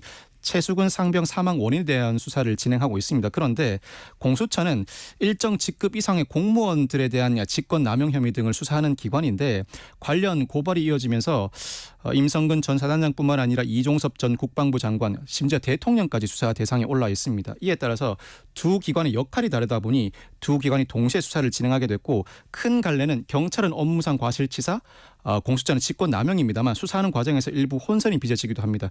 두 기관이 어떤 결론을 내릴지는 모르겠습니다만 결론이 내려진다면 결국 기소는 검찰이 행하게 됩니다. 검찰이 어떤 죄명으로 어떤 인물들에 대해서 기소를 행할지 주목되는 부분입니다. 네. 추후에 공수처가 임 전 사단장에 대해서 직권남용 혐의 적용하더라도 직접 임 전 사단장을 기소할 수는 없는 거죠. 공수처가 직접 기소하지는 못합니다. 예. 공수처는 일정 직급 이상의 공무원들을 대상으로 수사를 진행하는 기관이고 그중에서 검사에게 기소를 맡겼을 때 부당한 불기소 처분이 이루어질 수 있는 수사 대상, 예를 들어 판사, 검사, 경무관 이상 경찰 공무원에 대해서만 기소권을 행사할 수 있습니다. 그 외 공무원에 대해서는 공수처가 직접 기소를 못하다 보니 수사를 다 한 뒤에 혐의가 인정될 때는 이들에 대해서 기소를 해달라는 요구를 검찰에 해야 합니다. 통상은 검찰이 받아들이겠지만 검찰이 받아들이지 않으면 그때부터 수사를 진행한 공수처와 기소권자인 검찰 사이에 갈등이 불거질 가능성도 남아있게 됩니다. 네. 자, 당초 해병대 수사단이 이번 사건을 경찰로 이첩한 이후 상황이 이제 정치적 논란이 또 되고 있습니다. 이 같은 사건을 군이 직접 수사하지 못하도록 법이 개정됐다면 수사권 없는 해병대 수사단의 수사 압력을 넣는다는 것 자체가 성립될 수 없는 것 아니냐 이런 이제 반론도 있잖아요. 네네. 이 부분은 어떻게 보세요? 이 부분은 그동안 여러모로 제기돼 왔던 반론입니다. 예를 들어 이종섭 전 국방부 장관이 임성근 전 사단장을 피혐의자에서 빼라고 지시했다고 한들 군 내부적으로 수사권이 없는데 이와 같은 부당한 지시가 전제함을 전제로 한다고 하더라도 방해될 권리 자체가 없지 않느냐라는 반론입니다. 그런데 또 일각에서는 이에 대한 재반론도 존재합니다. 그와 같이 해석할 여지도 있지만 달리 해석할 부분도 있고 나아가서 일단 국방부가 경찰의 사건을 이첩했다가 회수했는데 회수한 이후에 일부 피혐의자를 뺀다. 국방부 장관은 적어도 국방부 검찰 단장은 지휘하는데 사건의 실체관계를 들여다보기보다는 특정 인물을 빼기 위해서 외압을 행사했다면 이때는 충분히 직권남용죄를 적용할 수 있다는 재반론도 존재합니다. 네. 야당은 이 사건 수사위에 특별검사 임명하자고 이제 주장해 왔고요. 만약에 특검이 시행이 된다면 경찰이나 공수처와 달리 특검이 더 집중해서 볼 대목이 뭐가 있을까요? 시간이 한 30-40초 정도 남았습니다. 특검이 집중해서 볼 부분은 그동안 수사를 진행해온 경찰과 공수처의 수사 기록을 토대로 어느 윗선까지 이 사건에 포함되어 있는지에 집중해야 할 것으로 보입니다. 사실관계를 규명해야 할 책임도 있을 뿐만 아니라 거기서 더 나아가서 직권남용죄가 성립하는가, 일반적 업무 담당 범위에 속해 있는가를 집중적으로 알아내야 할 것 같습니다. 네, 오늘은 여기까지 말씀 듣겠습니다. 지금까지 박성배 변호사였습니다. 감사합니다. 감사합니다. 0197님이 청취율 조사는 뉴스레터 K. 지난 조사 때 한번 말씀드렸어요. 반영됐을 겁니다. 흐흐. 유인숙님이 022046으로 걸려온 청취율 조사 전화 처음 받았습니다. 당연히 뉴스레터 K라고 말했습니다. 좋은 결과 기대합니다. 정말로 감사합니다. 오늘 뉴스레터 K는 여기까지입니다. 국내 첫 PC통신의 시작 천리안. 영화 접속의 모티브이자 많은 분들의 추억이 담긴 서비스입니다. 오늘 10월 말 서비스 종료를 발표했는데요. 그 시절의 추억이 담긴 노래 오늘 끝곡으로 준비했습니다. 딱 30년 전인 1994년 이맘때 유행가 마로니에의 칵테일 사랑입니다. 치킨 쿠폰 받으실 분들은 뉴스레터 K 홈페이지 확인해 주시고요. 오늘도 함께해 주신 청취자 여러분 진심으로 감사드립니다. 지금까지 뉴스레터 K 전종철입니다.